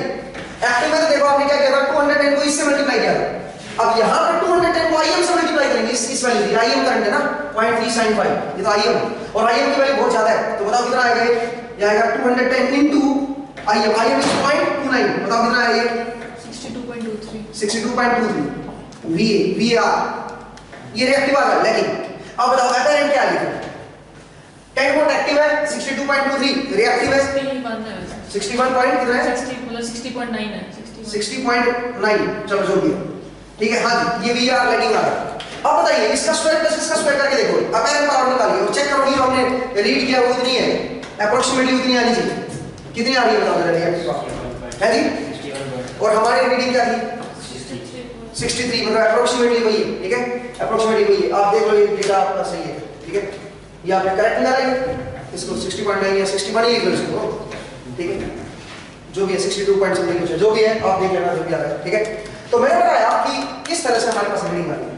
मैं एक और एक्सपेरिमेंट आपको दिखा रहा हूँ इसमें, और उसके ऊपर आप खुद सोचिएगा, ठीक है जब हम ट्रांसफॉर्म पढ़ेंगे उसमें आपको पता चलेगा वो, वैसे आप अभी खुद सोचिए, वैसे अभी आपको पता चल ही जाएगा, ठीक है क्योंकि मैं उसको एक्सप्लेन कर चुका हूँ आपके सामने, ठीक है जरा देख मैं एक और एक्सपेरिमेंट दिखा रहा हूँ और उसको आप खुद एनालाइज कीजिएगा, ठीक है जरा देखिए।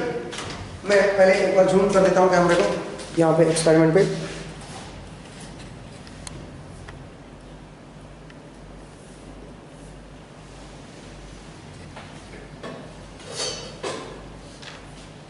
हाँ जी दोस्तों, तो जरा देखिए अब मैं क्या करने जा रहा हूं, अब मैं गैप को इंक्रीज करूंगा, अब मैं गैप को इंक्रीज करूंगा, ठीक है फिलहाल गैप काफी कम है, बहुत ही ज्यादा कम है गैप, ठीक है एयर गैप मैंने काफी कम रखा हुआ है। अब मैं गैप को इंक्रीज करना शुरू करूंगा, ठीक है और जरा देखिएगा करंट की रीडिंग पे फोकस कीजिएगा, करंट की रीडिंग पे फोकस करना और पावर की रीडिंग पे फोकस करना, दोनों रीडिंग पे फोकस कीजिएगा और आप सोचिएगा कि ऐसा क्यों होता है, ठीक है जरा देखिए मैं इसको ऑन कर देता हूं।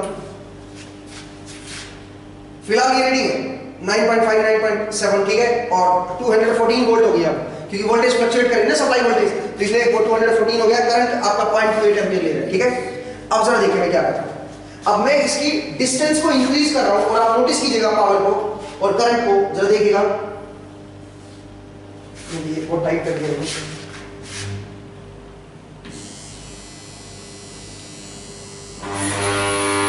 करंट बढ़ गया और पावर बढ़ गई, मैंने हल्की सी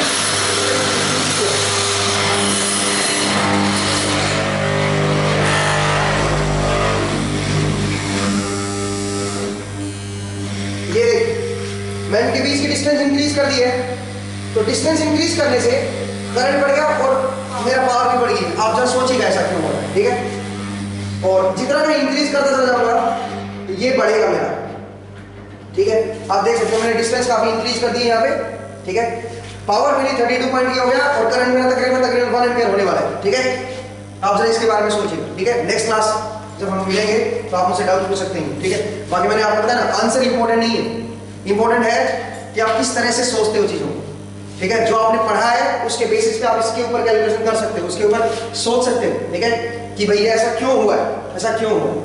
आप जरा याद कीजिए जो गैप वाला मैंने एक क्वेश्चन करवाया था स्प्रिंग वाला, ठीक है लास्ट क्लास में करवाया था, ठीक है उसमें मैंने बताया था कि गैप जब होता है तो कितना करंट ले रहा होता है वो, और जब गैप कम कर देते हैं तो कितना करंट लेता है वो एक क्वेश्चन मैंने आपको कराया था, उसके साथ इसको आप जरा रिलेट कीजिएगा, ठीक है तो आई होप आपको समझ आया आज की क्लास, ठीक है आज के लिए इतना ही, नेक्स्ट टाइम मिलते हैं, थैंक यू वेरी मच।